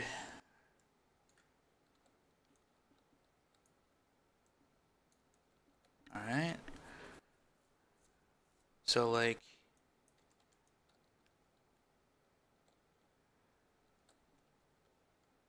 that's this space here. Get this light kind of going off this way. Alright. So now I gotta set up a trigger volume.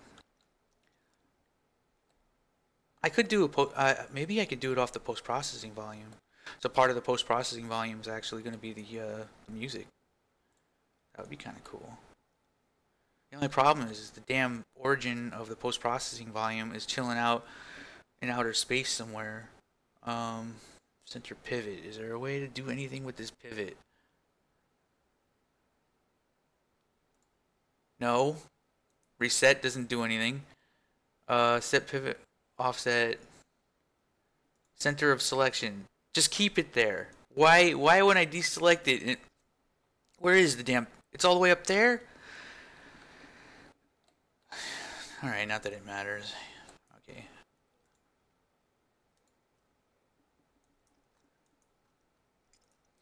Does this have an overlap?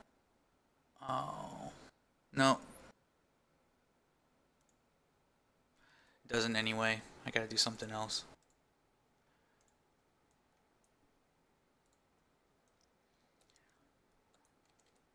There also has to be ambient sounds and a particle effect pass. So once you get that, alright, I'm gonna have to just drop a trigger volume in here. So trigger volume.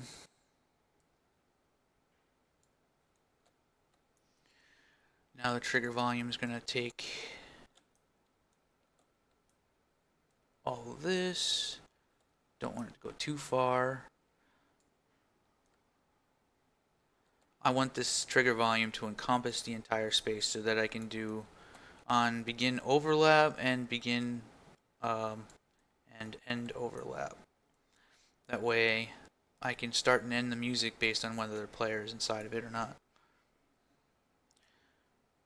And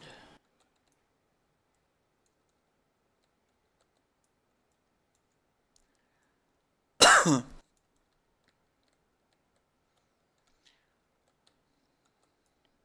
me lower this down just a little bit and raise this up just enough so that the player can never get outside of it by jumping too high, using a jetpack and get up here. That's actually kind of fucked up. I could put an item up here. Yeah, I could put an item up here.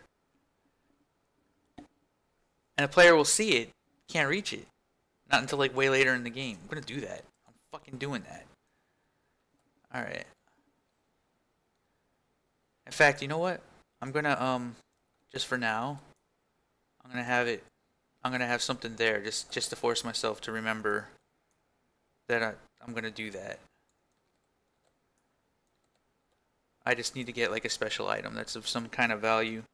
I have to sit down and like figure out a thing, but like having something like that where it's like, what the fuck? How do you get up there? And like, there's no way to get up there until later when you get the jetpack or the jump, the super jump.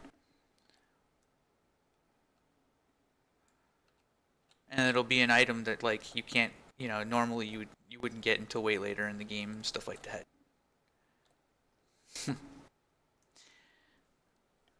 I like stuff like that. Honestly, I could probably hide more stuff in this level because I know that the player is going to be coming back to it during the entire first episode. And the player may actually gain 100 levels in the first episode. At the current rate, you seem to gain about 10 levels per level, per area. So if I'm doing 8 to 9, 8 plus 1 levels, it's not out of the question that the player will actually be pretty high up there. So like you'll have like thousands and thousands of health and stuff like that by the time you're at max level for the first episode. Alright, let me get into the level blueprint. Okay, level blueprint. Collision, begin overlap, and end overlap.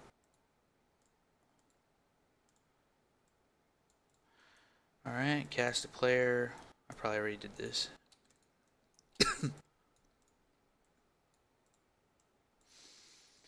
See, this is the kind of stuff too that will require like more consideration when I'm doing the multiplayer. But what I might do is like the way the multiplayer is going to work in this, the co-op, is that the person who's hosting is still the main person in the game, and the person who's joining can still gain progress, still gets items and stuff like that, still does, still is able to help player one, but is sort of like a visitor. You're treated as a visitor. You're not really treated as two people who are experiencing the exact same thing. It's a little bit different than like if you're doing co-op, you're both together. Like if the visitor dies, maybe it kind of has like different rules and stuff. I don't know. I'm thinking about it like that on that front, but it'll be a little bit before I get to that point anyway. Okay, so I need to have a variable for music.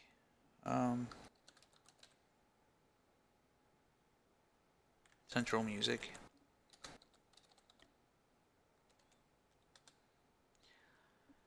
Need to be a sound base. Okay.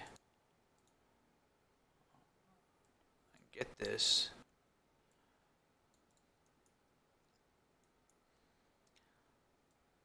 Spawn sound.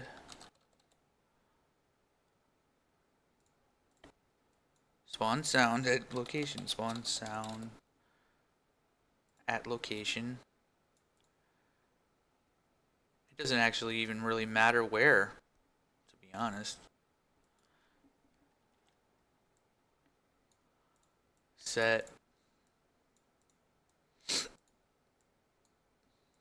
Oh shit.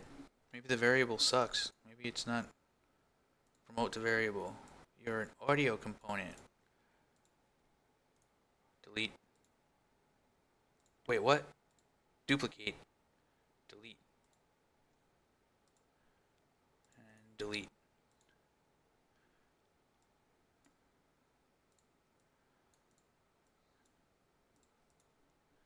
Okay, what the... I'm dumb. I'm looking at this wrong. Okay, now you are central music. Okay. Now I gotta pick the song, which is content browser. It's chilling out right here. Oh, this is so much nicer. Why haven't I been doing it this way? Just make the content browser part of the, like... Alright. Let's see. There's an ambient loop. I don't think any of these are gonna fit. No. Dangerous Horizons.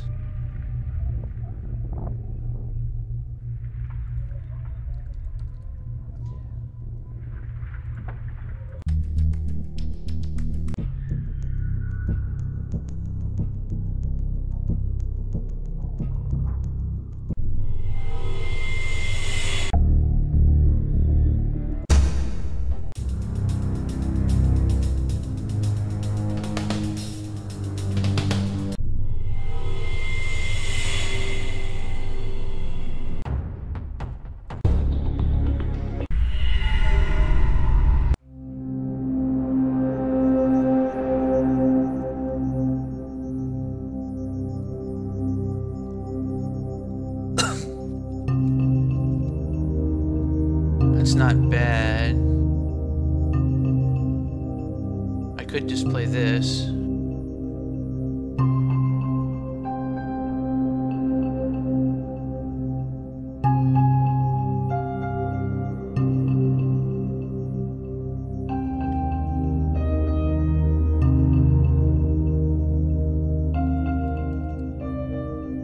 Was it Drastic Measures?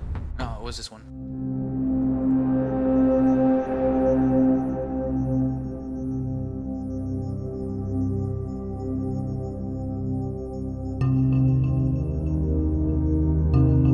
Yeah, okay.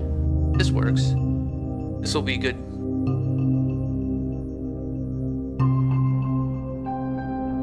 Yeah, alright. I'm sold.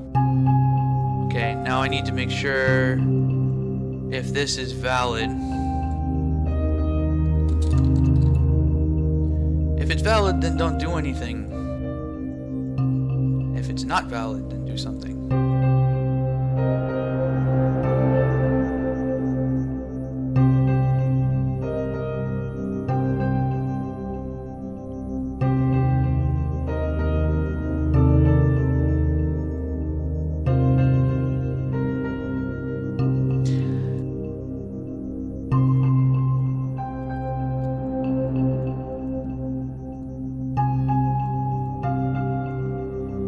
If it is valid, then fade out. And I'll have a 3-second fade out.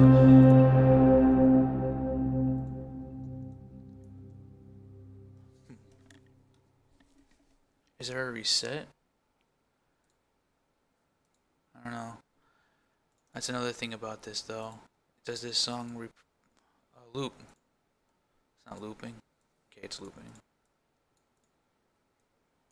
It might not loop very well.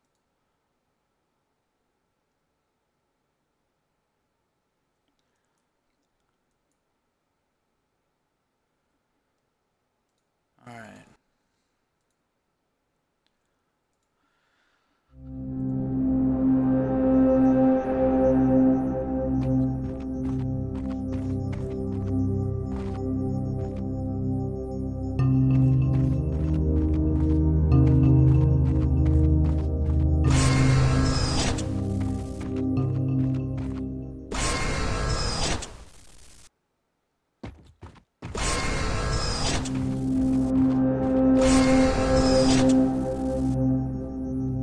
That's how you get music to go on and off in an area.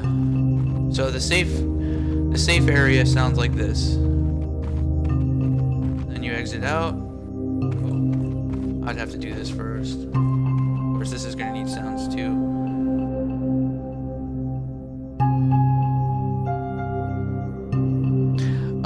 Yeah, artificial. That's another reason why I know it's presumptuous to think on that level. Okay, so what you just said was, I bet the day will come when one person can make a AAA game in a week by use of AI assistance.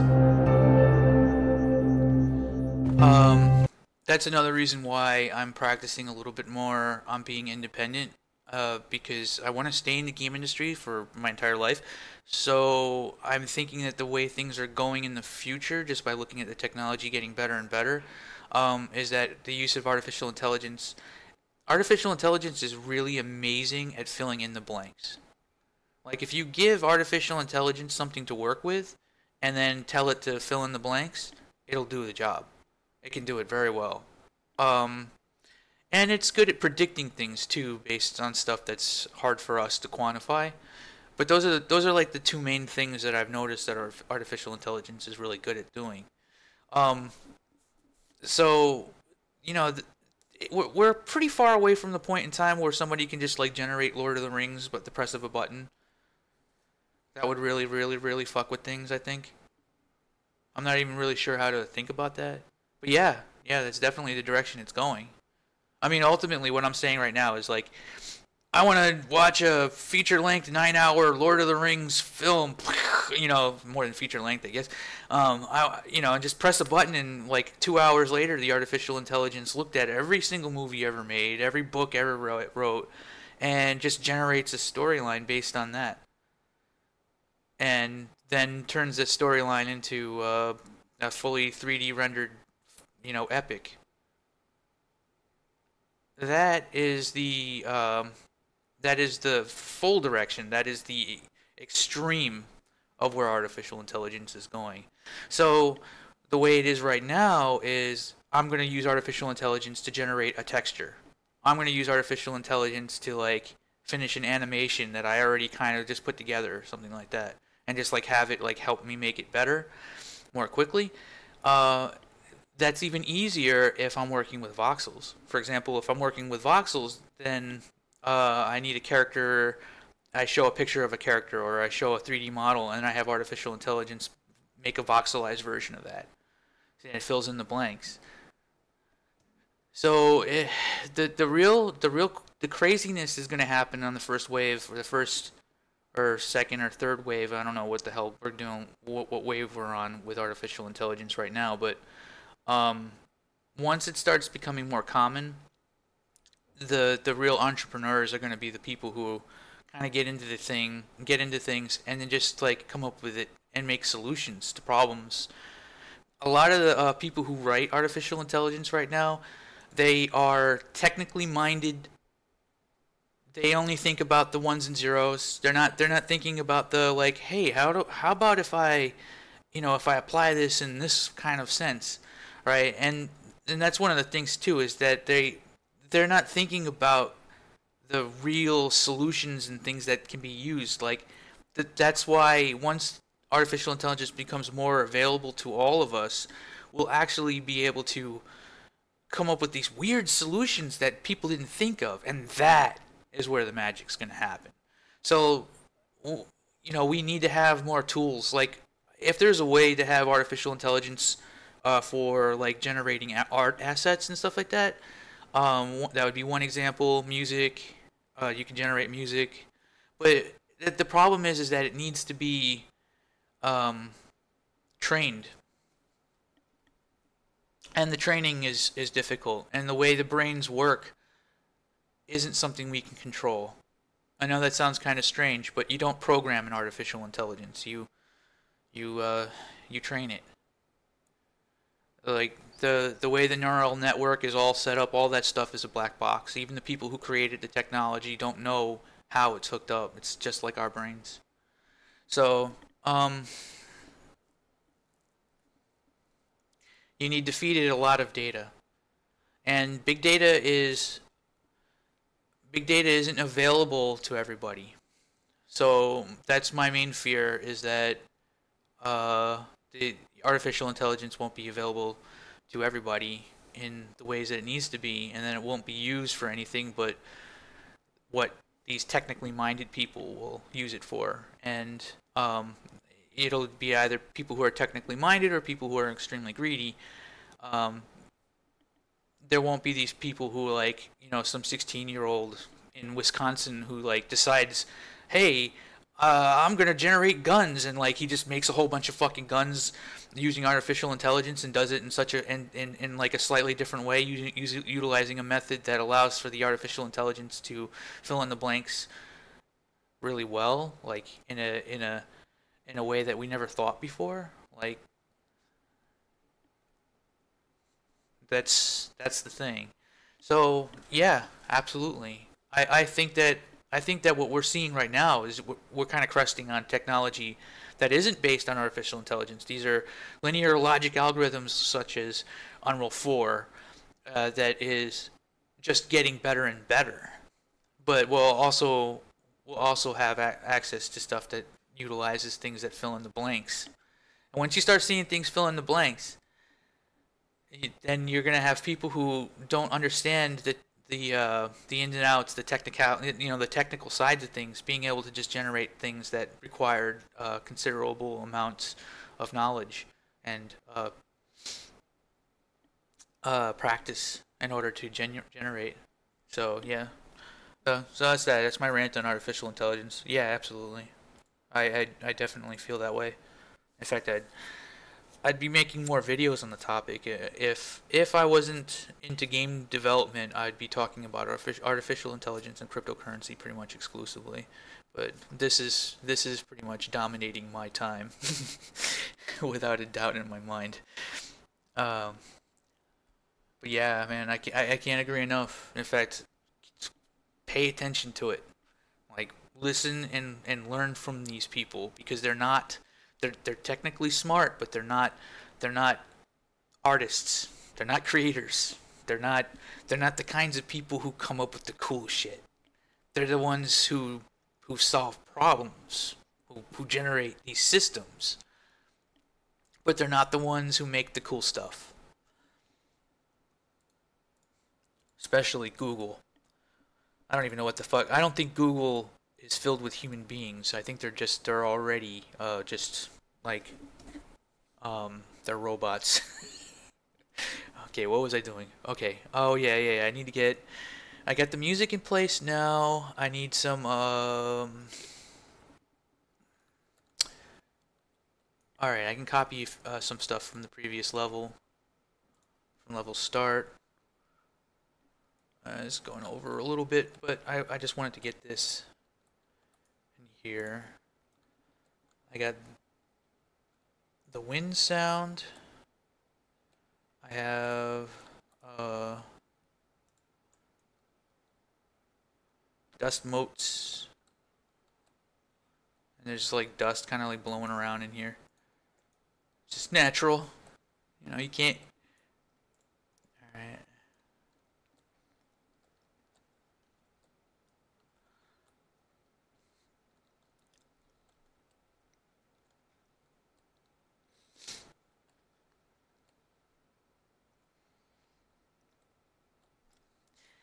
Alright, I'm just looking for stuff to copy over so that I can save a little bit of time. I think I pretty much have the main assets, but I also want to have some like computer sounds and drones going on inside of the safe zone. So yeah, let me copy this, and now I'm gonna open up Hub. Alright, now I'm just gonna paste and make sure I get these things.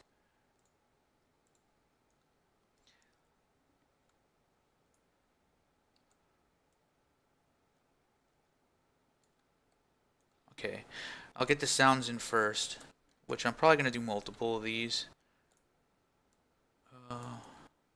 Here's one sound. Its attenuation's kind of far off. I don't really want the sound of the wind to be indoors by too much, but I do want the player to start hearing it like once outside. So these sounds will be emanating from kind of a weird spot.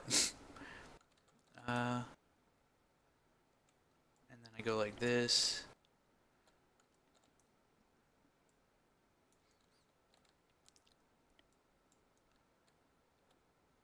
Yeah, you got a little bit of that. Alright, so I got that wind. Now this is just like a regular, very calm wind. I don't want this level to feel dangerous. I want it to feel eerie and kind of safe. Like there's just nothing here, like it's deserted and nothing's been here for a really long time. That's the kind of feeling that I want the player to have while traversing this space. I might actually even use more than one wind sound for this place too. I don't really care too much if they overlap a little.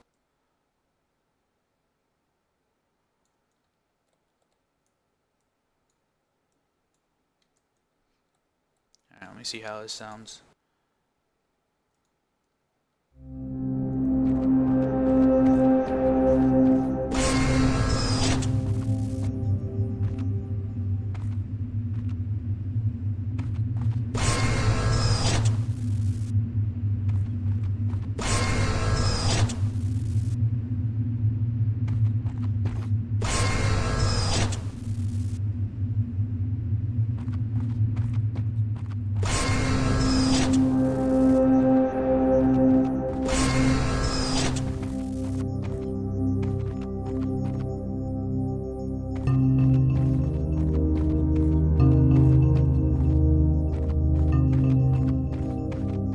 should have saved this.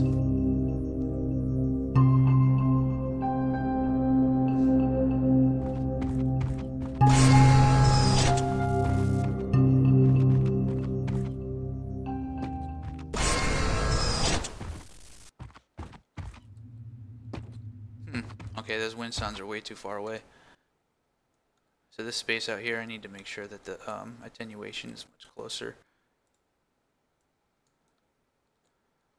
I was looking at the far attenuation a little bit too closely, but in reality, I think I probably need to be more concerned about the close attenuation. I might actually even need 3 of these out here, just to make sure that there's some kind of a drone.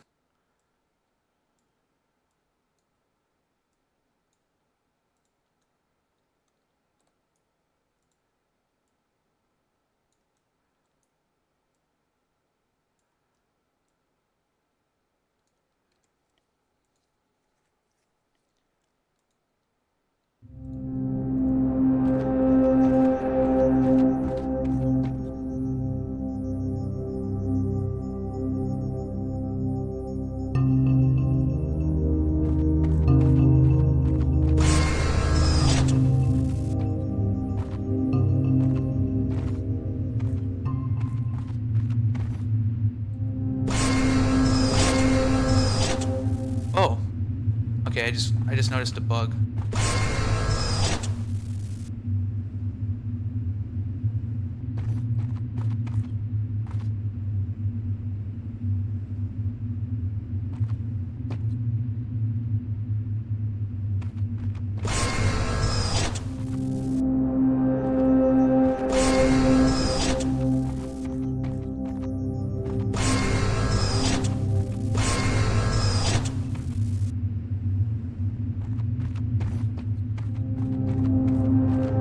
Okay, let's see, I need to open up the content browser real quick and look at how I'm doing the collision on the home point.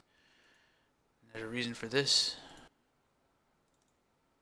because the collision on the home point is based on, or the overlap is based on capsule component, and that would be other comp. I need to do that for the level blueprint. Otherwise, because there's a radius around the player is unaware of, that that is used for other calculations, and regular trigger volumes are going to pick up on that radius before they will pick up on the player. So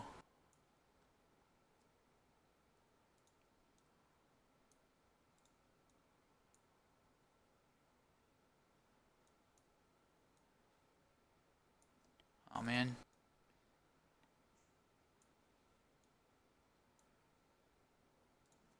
It only gives me oh,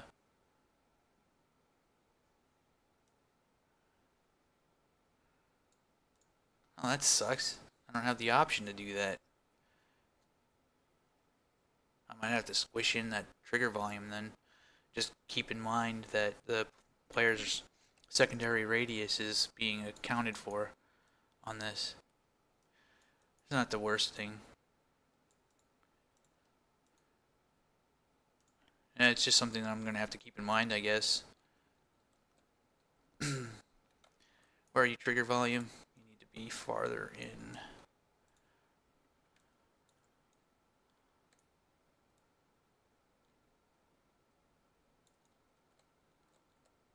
It's about one more tile in, I think would do the trick.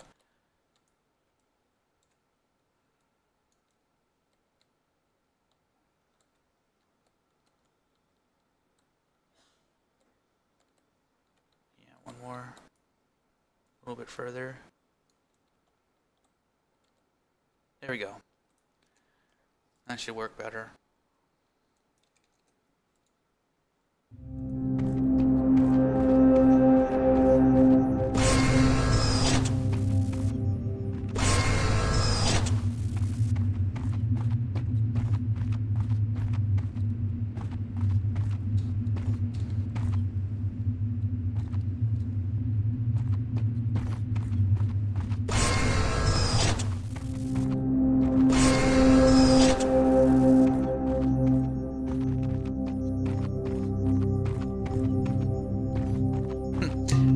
some reason it's just not saving.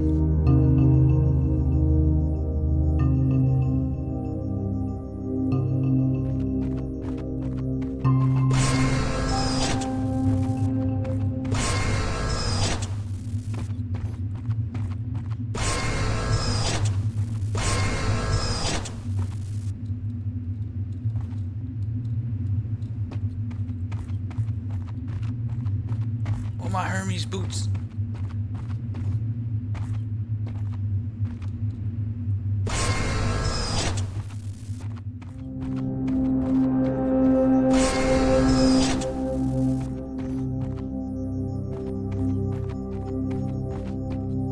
Alright, just get the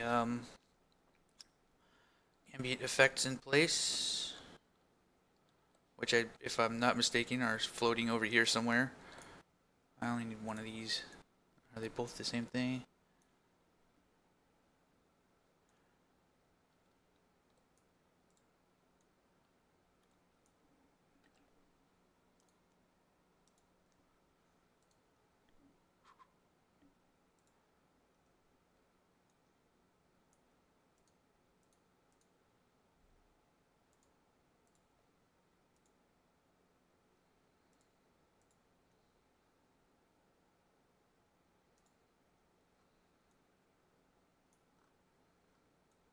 Alright.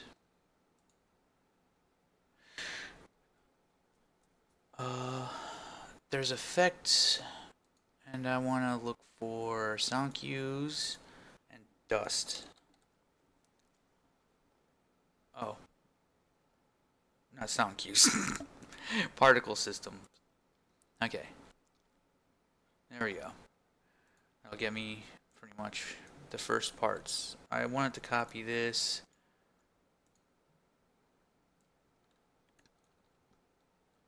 Over, actually, I don't think I'm a huge fan of this one, because that's more like a creepy sound, but that's not the kind of feeling that I don't wanna invoke, like, you're gonna be attacked any second now kind of a feeling. I want something a little bit more,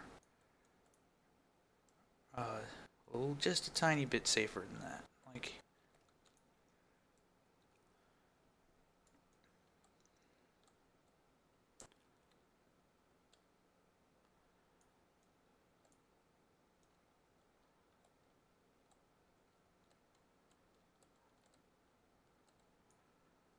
And some dust motes.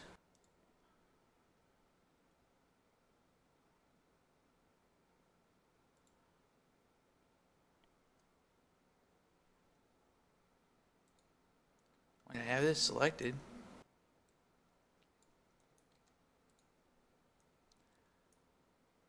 why is the game mode? Particle system. Game mode? What am I looking at here? Why am I... Oh. No? I guess it doesn't work that way with these things. You gotta, like, manually place them. Or drag. No pun intended. Alright, as long as these aren't going outside, I should be good.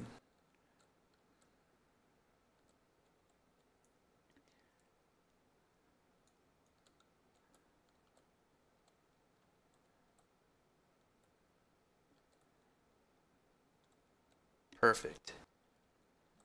Okay. Now I need a good drone sound for the interior space.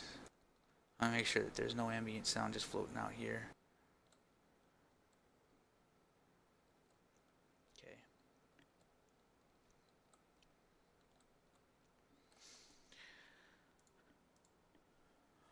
I need sound.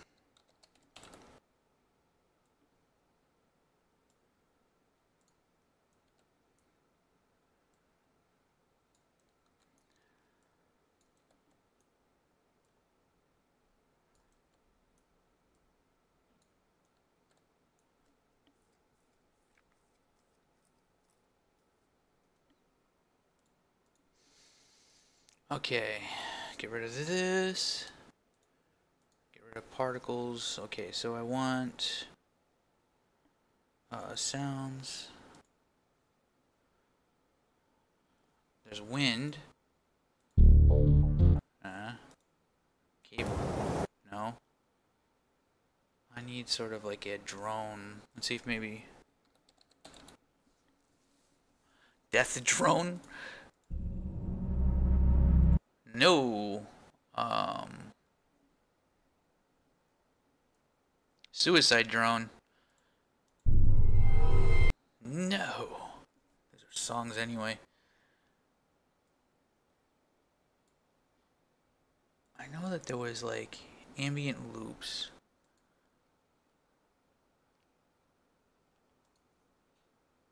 No.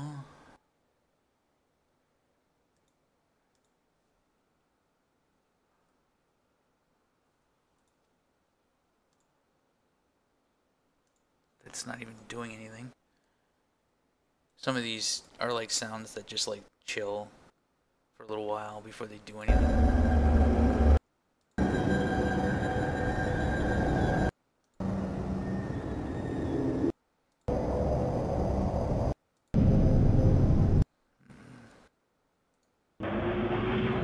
Nope.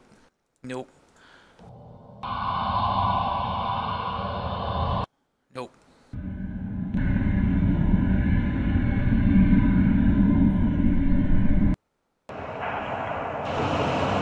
Nope.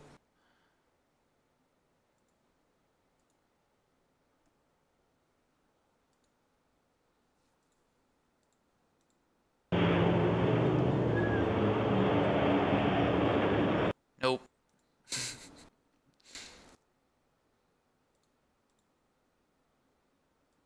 I need something that has kind of like computer sounds.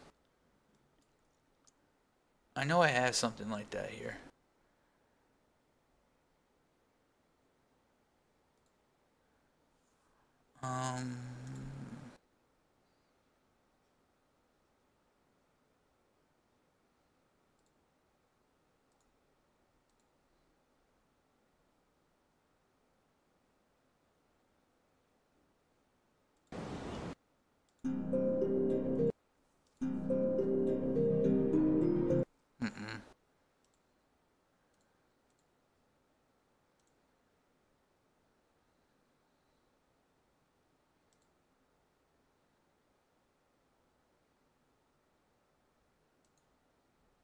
Probably not in water.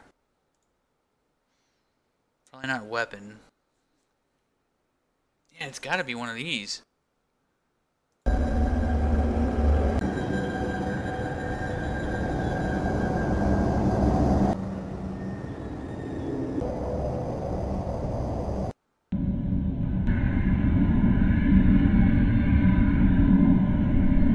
Okay, why does it...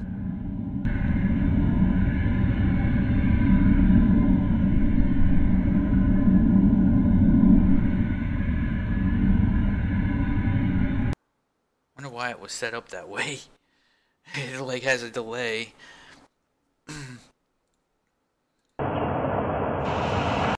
Nope.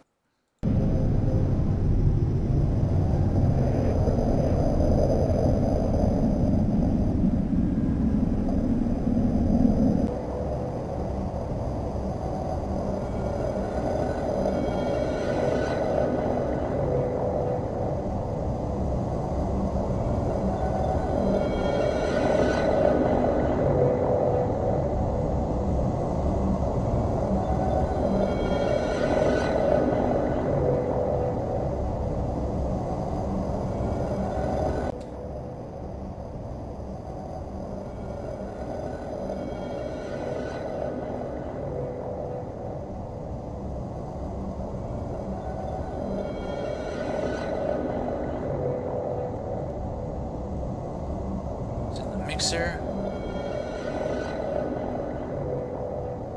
Okay, I'm gonna make a new sound. I'm gonna use this as a bass. This is pretty good for what I need, and then this will probably be the last thing I do for the stream tonight, or today, tonight-ish. Alright, let's see. Although I should probably just look to see if there are any other things, but I'm gonna save this as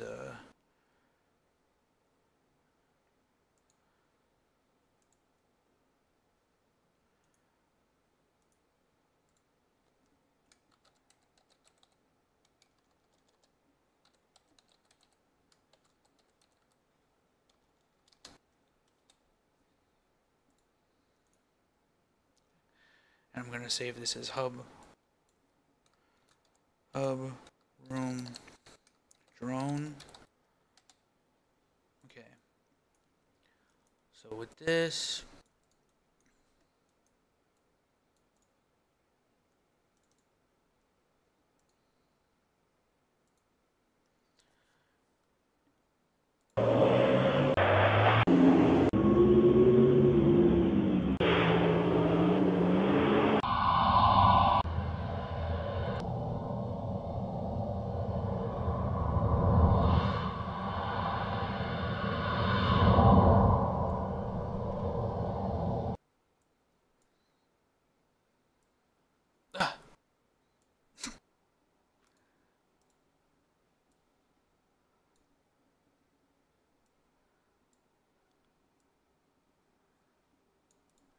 I need like a computer sound. Oh, this is even better.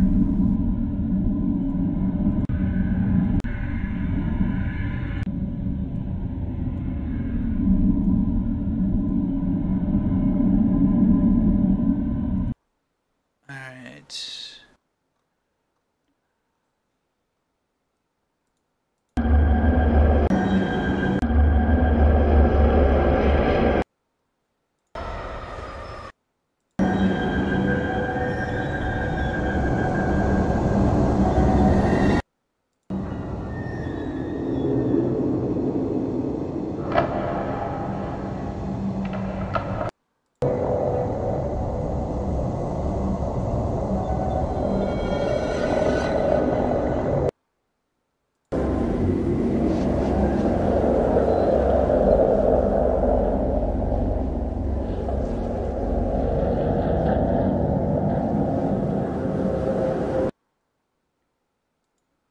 This is gonna be a tough choice. Because there's a slight computer sound on this one. Alright.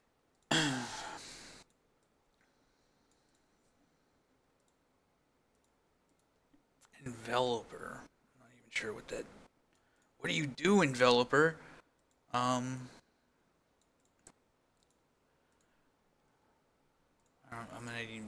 not even gonna need a mixer at the moment. Okay. I'm gonna take this one. Loop. Play note.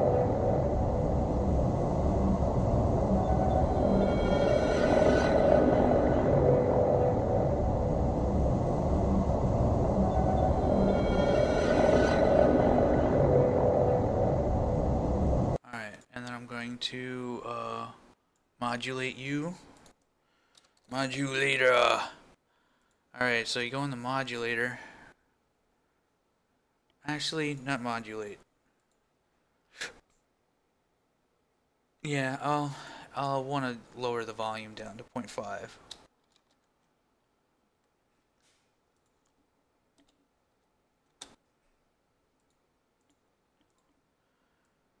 Alright. But I also want to attenuate.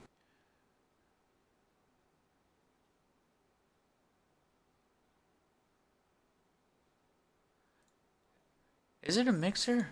I want to be able to modify the pitch. Oh. So it's right here. Maybe I can just type in pitch. No?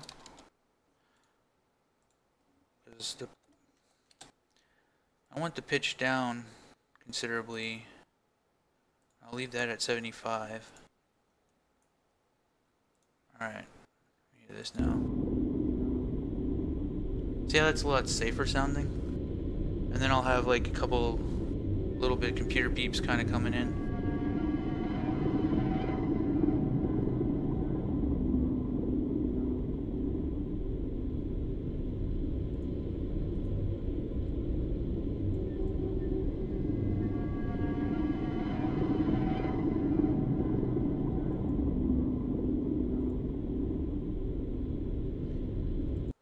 And then I'm going to, let's see, play note.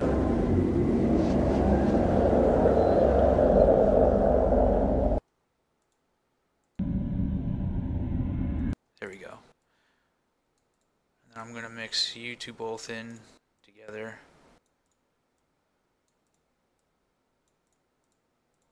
Let's hear this.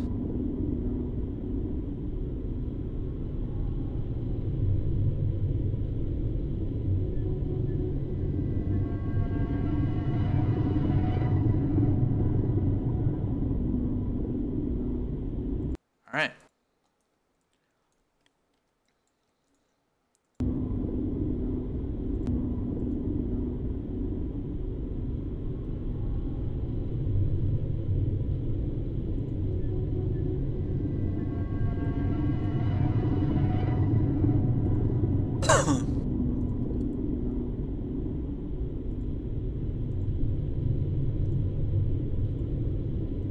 Okay, so now that I get that selected, I'm gonna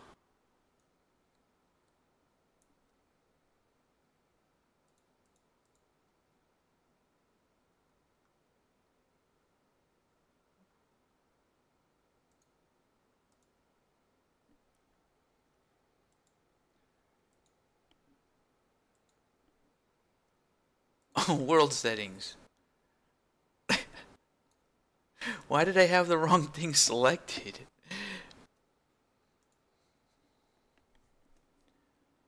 And go back to content browser.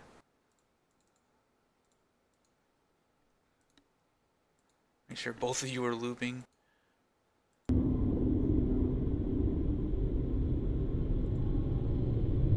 Okay. All right.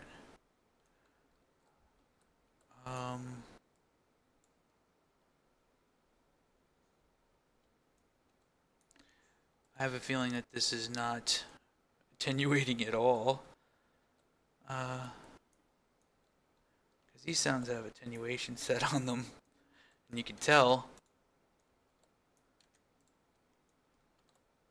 Yeah. Okay. So then this one doesn't.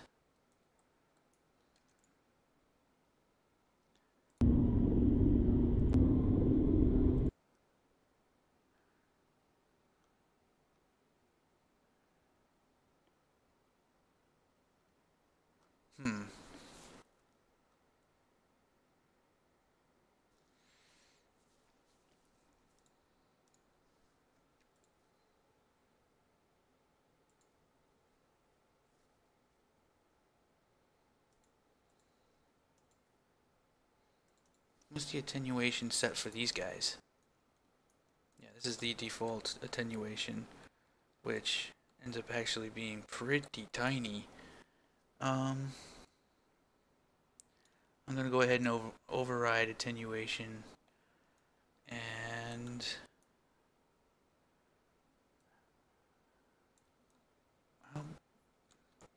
why isn't it showing me the, oh god, default is like huge.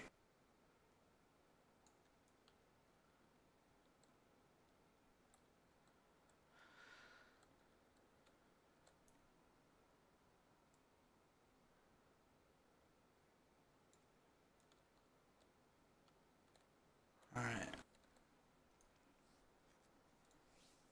Hey, 1280. All right, and radius would probably be about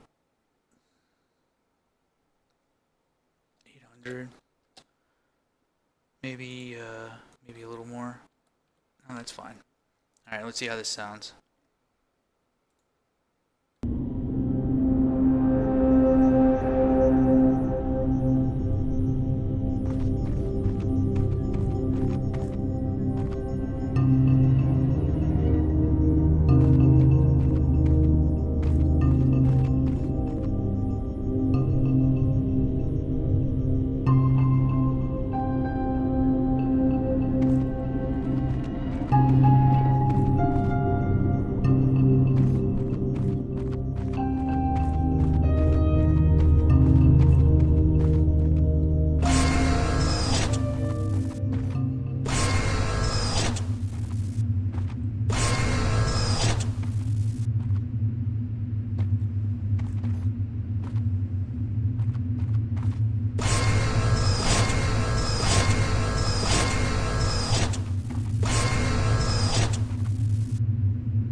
Doors be doors sometimes.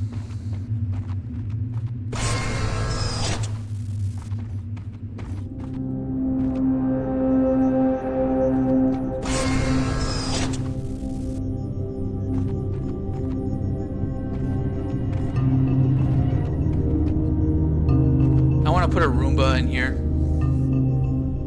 I just want to have a little Roomba like moving around. Punish the player for killing it. Kill the Roomba. Bad end. You get a bad ending if you kill the Roomba. Oh, I ran out of... Alright, hold on. Let's see.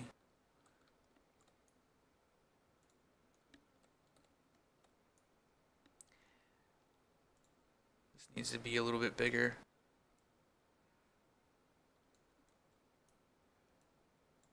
Or maybe a lot bigger. Alright. I guess I'm gonna have to assume that on the other side it's the same thing. Okay, I think that pretty much concludes this.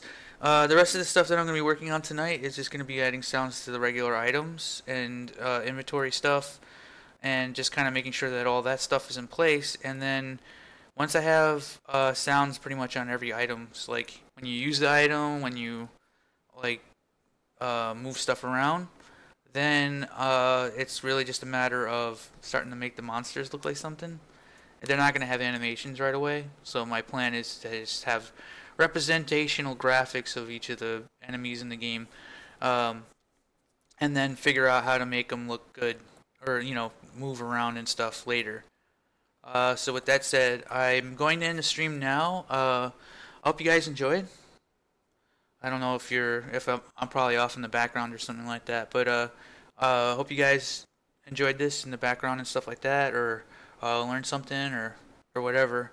And yeah, stay tuned for more. I'll probably be on tomorrow. I might actually have a couple monsters, and I'll have like sounds for when you're moving stuff around. Like you go in your inventory, and like when I drop this, it'll play a drop sound, you know. And then when I pick it up, and when you loot stuff, you'll hear like, if you loot a piece of armor, you'll hear like an armor noise. You know what I mean? Like you'll hear these sounds, and every time you get credits, I want to play a sound for that too. Like I don't know, like some kind of like a happy sound, so that when you hear it, you know something good just happened.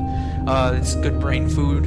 A lot of this stuff is brain food. So with that said, yeah, I'm gonna go ahead and I'm gonna end this now. I hope you guys enjoyed. Stay tuned for more. This was a pretty chill stream. Thanks for hanging out, and yeah, I'll be back on tomorrow.